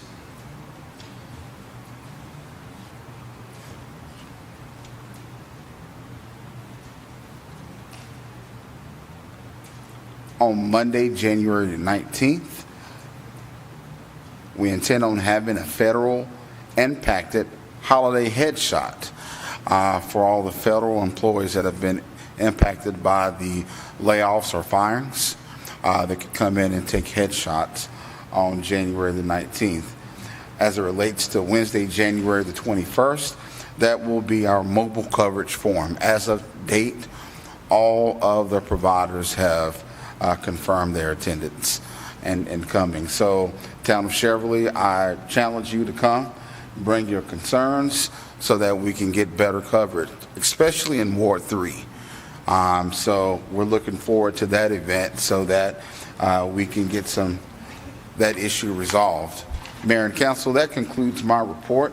Are there any questions that you have for me outside of the report or anything regarding the report? Anyone? Mr. Loahick. Councilmember Tanzi just happened to mention that our headshots for council members was never rescheduled. Is there an opportunity for us to do that on this occasion, perhaps? I will follow up with you. Thank you. Anything you want to say about service changes for Dr. King's birthday, the Monday? Yeah, the town will be closed. Okay. The town will be closed. However, they will have access to the gym for the photo shots. And so there's no townwide yard waste because it's a Monday. Will that be moved? Yes, I will kick it to Steve. I think he intended on going into a little detail of that during his report. If I may, Mr. Galloway, Mr. Yes. Mayor, yes, Please. we will be pushing the Monday collection to Tuesday, as we've done for the past couple of years, and so we'll be looking to incorporate both townwide trash, yard waste, and then also Christmas tree collection, which I'll touch on in a few minutes. Thank you. Thank you, Director Bremen. Any further questions for the town administrator? All right. No? Good?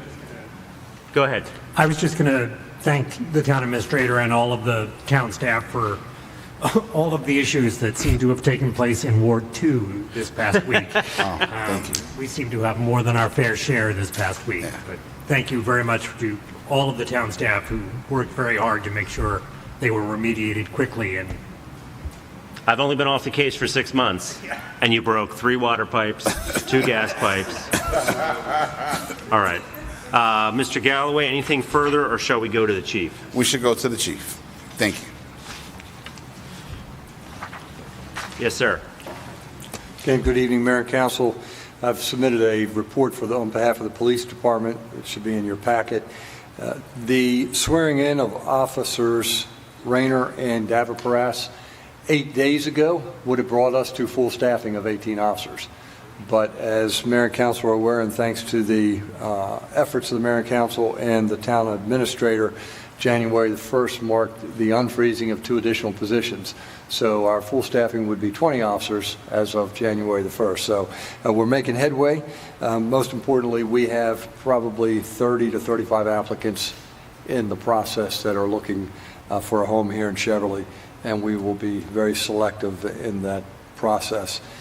The police department held interviews today. We'll continue with those tomorrow for a civilian position to fill the vacant civilian position in the police department.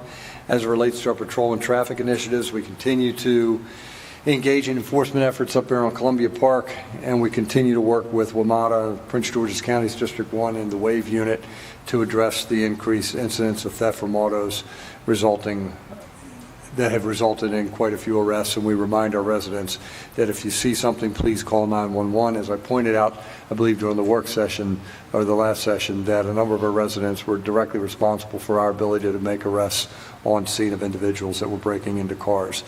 As it relates to community engagement, the Maryland Special Olympics Polar Bear Plunge is Friday, January the 30th.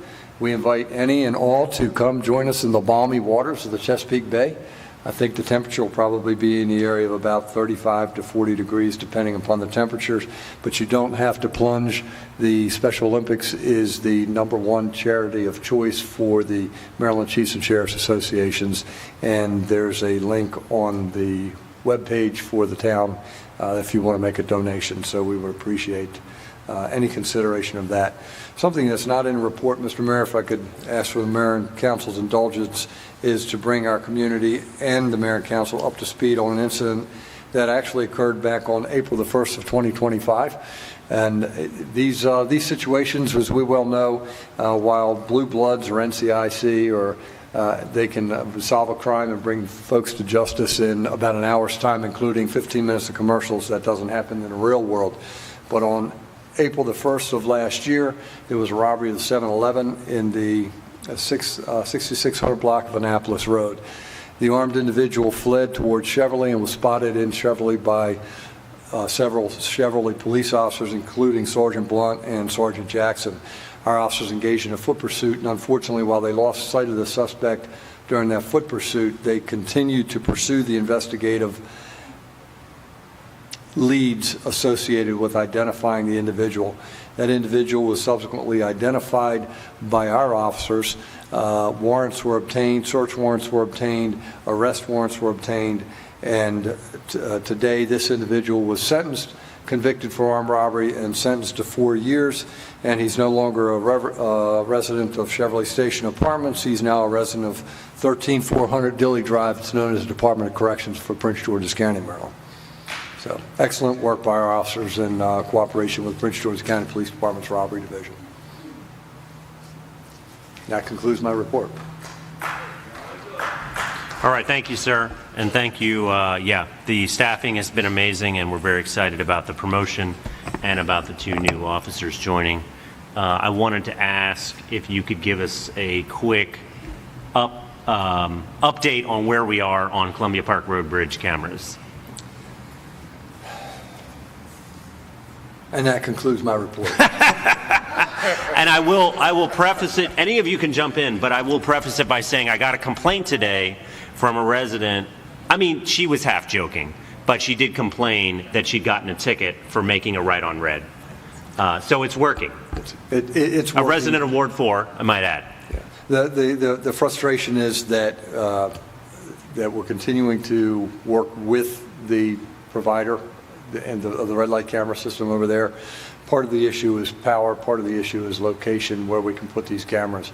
So we're continuing to explore those options. But I think it's appropriate, and I've had this conversation with Mr. Galloway, so it's not going to come as a surprise to him. We've got different providers providing services for automated speed enforcement as well as red light. And we're working on putting together a request for proposal that we can present to the Mayor and Council and let these providers of these various services, and there's a lot of them out there. Some provide services that may be better than others, and I think it's important for the Mayor and Council to be able to hear from these different providers as to what level of service they can give to the town of Cheverly as it relates to all of the automated enforcement, and then hopefully we can bring that under one umbrella rather than dealing with multiple contractors, multiple providers. Thank you. Any other questions from council for the Chief of Police? Mr. Tanzi.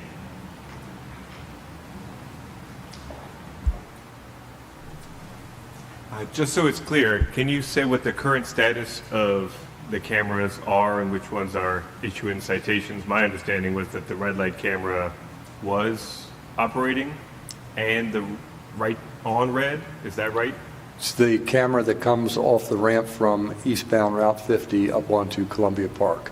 So that's the current camera that's operating. We're trying to get cameras on the other areas, Cheverly Avenue at Columbia Park, to address all of those intersections as well as down towards the metro. Okay, so we only had that one Yes, sir. operating right now? Yes, okay. sir.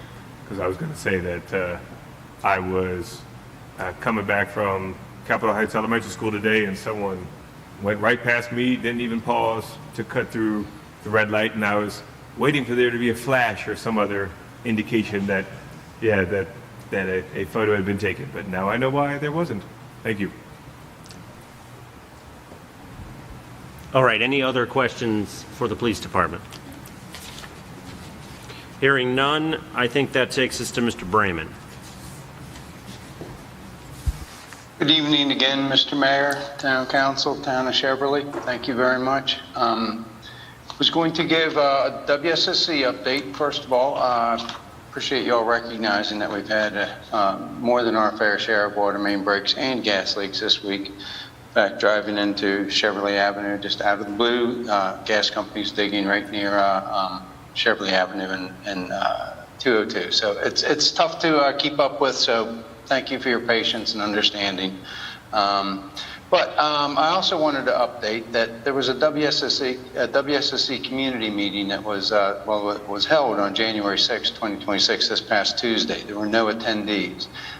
This does, although the majority of the project is outside of the town of Cheverly, it does affect certain areas of Cheverly, such as the 6500 block of Oak Forest Court, 3200 block of Cheverly Hills Court, 6400 block of Forest Road, 3200 block of Hillside Avenue, and the 3100 block of 63rd Place. And so I've reached out to WSSC and asked them to reconvene the meeting, and we're going to try to highlight that meeting inside Cheverly through a news and announcement.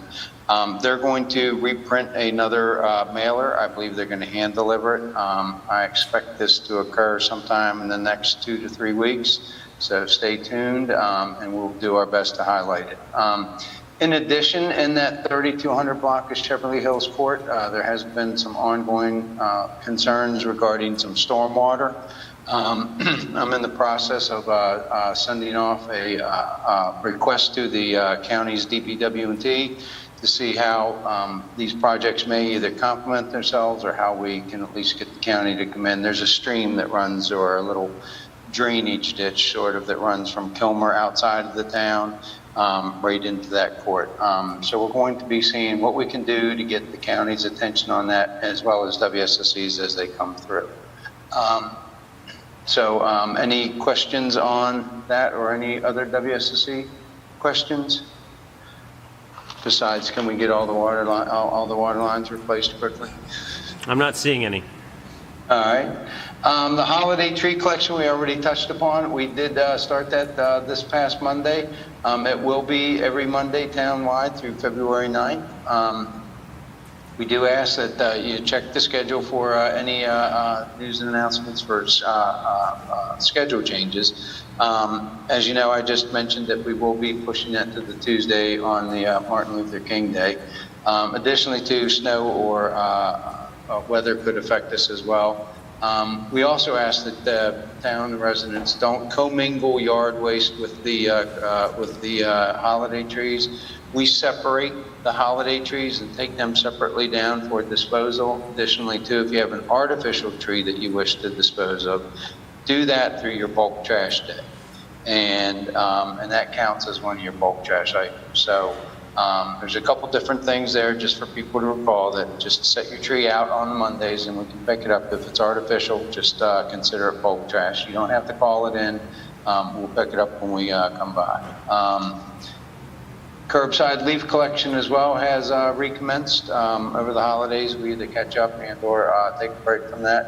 We're basically flipping the schedule and going back through a second round. And so just people should be aware to keep up with any announcements on that. We're currently caught up, and we probably should be able to keep caught up unless we encounter some weather or some other challenges. Any questions on either of those two items? Not seeing any. All right. I'll move on to the Boyd Park gate installation update. We have made some progress with that. The gate installation is nearing completion. There was some final equipment and concrete installed. We do have some final pieces that we need to be completed. We anticipate that within the next 2 weeks. We are estimating that we can have the gate fully operational by the end of January. We'll obviously be hoping to, under promise and over deliver on this. I understand we are going to need some training, and we are going to need to set it up to make the operation complement adding the security to the Boyd Park. But I think this is a good step forward. I know we had hoped to get it last summer, but now's better than never. But any questions regarding the Boyd Park gate? You're good for the park? Because I got a question the other night from a resident of the old Fourth Ward. So the next one that asks me, I'll tell them it's not going to be operational until the end of the month. Thank you. Yes, but we continue to push ahead on that. The FEMA flood mitigation project, we have made some progress on that as well. Again, I'm very relieved that we actually even made it through the federal government and received our sub-award, but now our sub-award has been fully executed by both the town and the Maryland Department of Emergency Management. The next steps are for us to get MDEM, the Maryland agency, some of our insurance and other policy documents, as well as schedule an informal kickoff meeting with our partner, CIS Solutions. They're also tied to the Clean Water Partnership. And you may recall, they're actually matching the grant with over $500,000 of in-kind donations, which is relieving us from having to do the match to the FEMA. So we anticipate that throughout the spring to actually make some progress on this. This is going to help us not only evaluate but clean a lot of our storm drains, or even those that are the counties. It's my hope that this will put us in a position, though, to not only request to be specifying corrections that we need, but I'm hoping that it sets us up to be, an area that people want to invest money in to test and/or make stormwater work, because we've already done some of the groundwork. So I will keep you up to date as that goes on. And then we recently submitted our annual roadside tree blanket permit application and also our Tree City USA application. So come Arbor Day, we'll be going through those ceremonies again. That concludes my report. If there are any questions about that or anything else, Councilmember service. Councilmember Tansey. Thank you for the report. I do want to raise a question that a constituent had. He asked if it was possible to install a tire inflation station down where the EV chargers are. Slowest to fall in love, Scorpio. And so I just wanted to make sure I brought that up so that there could be a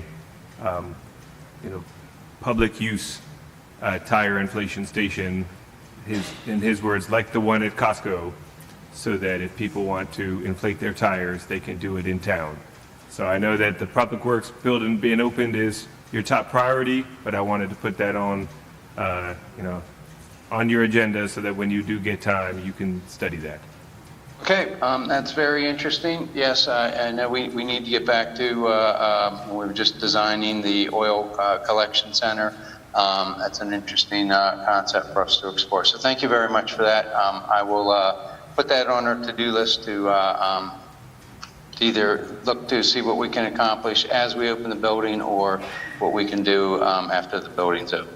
Great, thank you. Any other questions for the Public Works Director? Seeing none, that takes us to item 15, review of the January work session and future requests. Council, the work session is on the 22nd of January. I have several items written down in no particular order: 5801 Annapolis Road, clay brick, possibly. We're going to have a legislative discussion, including the bottle bill, Councilmember LeGloahec. The strategic plan and council priorities. I wrote down 5701 Landover Road. Mr. Galloway is going to brief us on the implementation plan for 2026. And then the last item I wrote down for the 22nd was an update from the policy committee. Anyone dispute any of those or have additional items for the 22nd? Fourth thing was the strategic plan and council priorities. So 5801 clay brick, bottle bill, and other bills. Strategic plan 5701, and then policy committee. The policy committee, will that also include, as far as the council? Yes. Okay, got it. Yes. Yes, council member use of town resources, I wrote on that piece of paper. Any other items for the 22nd? All right, and then looking forward for February 12th, I wrote down a resolution recognizing Joyce Cephas's work and the Black History Month resolution. And that's all I have for February 12th so far. All right, hearing nothing further for that. Oh, Mr. LeGloahec, you have an agenda item. I don't know where it will fit, but I was asked by a friend and citizen in the town about the possibility and whether this is a conversation we would have with WMATA about shelters along Cheverly Avenue at the bus stops. So if we could have a conversation with whoever we would need to do that with. All right, let us kick that idea to Mr. Brayman, and we will let him and Mr. Galloway come back with whether that should be on the 22nd or maybe the February 26th. Yeah, how's that sound? That's fine. Sound okay? These are bus stop shelters on Cheverly Avenue. Vice Mayor. That just reminds me, I haven't looked in a while, but we had raised the last time WMATA was here the fact that the bus stop signs were wrong. They had the wrong destination. Are they still wrong? Okay. Yeah, so let's do that with bus shelters too, because they need to be right. They need to show the right destination. So we don't need Charlie to come, do we? Can we just call? Do you want us just to call Charlie and let him know? Yes, right. well, I'll call him. Yeah, thank you, sir. I know I think he got another promotion inside, so there might be a new Maryland person, but yeah, we should not accept them to continue being wrong. Anything else for future agendas? If not, we're on to number 16, Mayor and Council announcements. Who would like to go first? I'm not going to pick on Councilmember Garces because he's online, but we can go to him second. Who would like to go first? Down here? Okay, do you have anything? No? John, anything? I'm good. Mr. Wade, let's just go that way. Just a list of things here. As mentioned, budget season is coming up. Please, Ward 1 residents, please reach out to me about your priorities. This will be a very difficult year for as far as prioritizing those budgets, so please let me know about that. The Red Cross blood donation drive was mentioned on the January 21st. Again, I repeated, Chief mentioned, but the Polar Bear Plunge, that'll be my first year hopefully attending. In support of that, please get out the word regarding that. There is, I saw in the exchange, so I would love to shout them out. The Friends of Lower Beaver Dam, along with SHA, was doing a trash pickup along Route 50 this Saturday from 9 a.m. to 12 regarding that. So Columbia Park Road is, the people that drive that road, you can tell on Route 50 is so much trash there. So thank you to the people that are, the Friends of Lower Beaver Dam are volunteering regarding that. This past Monday, it was a special day for me. It was Kappa Alpha Psi Fraternity Incorporated 105th anniversary, January 5th. That is a fraternity where we have members such as Hakeem Jeffries, Bill Russell, Arthur Ashe, Colin Kaepernick, as well as our Congressman Glenn Ivey, as well as our State Senator Malcolm Augustine, our members, 115 years of achievement, and future recognition of other sororities and fraternities, Delta Sigma Theta, January 13th, Alpha Kappa Alpha, January 15th, Zeta Phi Beta, January 16th, as well. And my beloved wife's birthday, okay, we'd be remiss not to mention, her birthday is January 12th. So if you see her, say happy birthday to her. And tonight, my beloved Miami Hurricanes are playing in the semifinals. So if we win this game, we're in the national championship. Go Canes. Wow. All right. The ramp cleanup was moved a week, so it's going to be on Dr. King's Saturday now. Because the rain is anticipated. January 17th. Yeah. Yeah. All right. Council Member Fry, anything? I do, thank you. I just want to take a moment to recognize what happened the other day in Minneapolis with Renee Nicole Good. I'm sure that residents in our town, as well as in this county, recognize and know that there's been a lot of ICE activity happening here. We have a lot of neighbors, both inside of Cheverly and outside of Cheverly, who are doing the same things in advocating for their neighbors, videotaping, just being there, being vigilant, similar to what Ms. Good was trying to do. And it's very scary to think about what's happening. We've had a lot of neighbors who've been taken, detained, families being torn apart, children who are needing more mental health and behavioral health services because of the trauma that's been inflicted upon them and seeing their parent or parents being taken away from them. In that vein, then over the past couple weeks over the holidays, there's been at least 4 families that I know that have been reunited. And that is because of lawyers who are doing work through the court systems to try to advocate and to try to bring some due process to, their immigration proceedings. However, that costs a lot of money. And a lot of these nonprofits who are doing this legal work, they're doing it at discounted cost, but it still costs a lot of money. I don't know that you can do it for less than $10,000.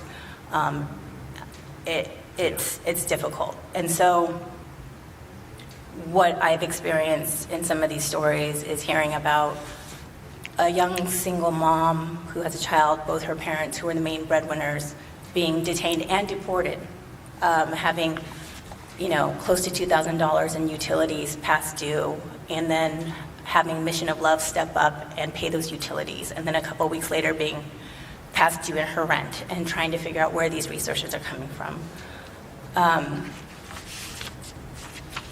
I know that we can do more than one thing at once, but when I think about $350, it's not a lot of money, but that's money that could also go towards these families who need food, who need utilities paid for, who need help with legal fees, all of those things. I would like for us as a body to consider what we can do in regards to financial resources.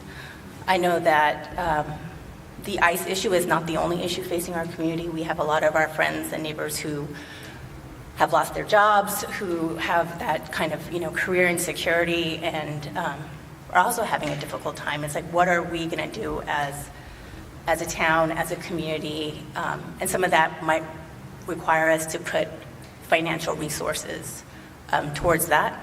So my announcement is just, I don't want to end it on a sad note. I want to say that there is hope. I'd like to think there is hope, but that hope unfortunately has a price tag. And so, like Councilmember Wade said, we are coming upon budget season. And as we are thinking about funds, and this may be a request that I bring much earlier, I would like for us to think about what we can do as a community for our neighbors who are being detained, and then also for our neighbors who have had the employment issues with the federal government. That is all. Thank you for that. Vice Mayor? I don't have any announcements. I just wanted to thank Councilmember Fry for expressing what's in my head and my heart that I probably couldn't have put into similar words. So thank you. Thank you for that. Councilmember Garces, go ahead. There you go. I have no announcements for tonight, but I just want to thank Councilmember Fry for saying what she said, and that's definitely something that we should all think about as mayor and council. Yeah, look forward to that conversation. I think sorry, did you have more? Oh, you muted yourself. Okay. I was simply going to remind all of the previous elected officials that Cheverly is hosting the PGCMA monthly meeting next week, a week from tonight on the 15th. This is something I hope that we do annually or close to annually going forward. It's been probably 14 years or so since we hosted a PGCMA meeting that I can recall. Oh, sorry. We did one 14 years ago, and maybe we did one 5 years ago. 4? 3? Okay. I like doing them more frequently, so we will, but please, if you're out there, please join us on the 15th if you're a former Cheverly elected official. I think that is it for, the only other announcement is that the Sons of the American Legion will be hosting a Super Bowl party. I know the playoffs are just starting, but the Super Bowl was February 8th, and we will be hosting a public party at the dugout. And admission is free and food is free. So please join us on the 8th of February, Sunday. That is it from me, Council, unless there's any other announcements. Is there a motion to adjourn? Motion to adjourn. Is there a second? Second. Councilmember LeGlowiec seconded. Vice Mayor Briner made the motion. Any discussion? Hearing none. All those in favor say aye. Aye. Any opposed? Any abstentions? The motion passes 6-0. Have a good night.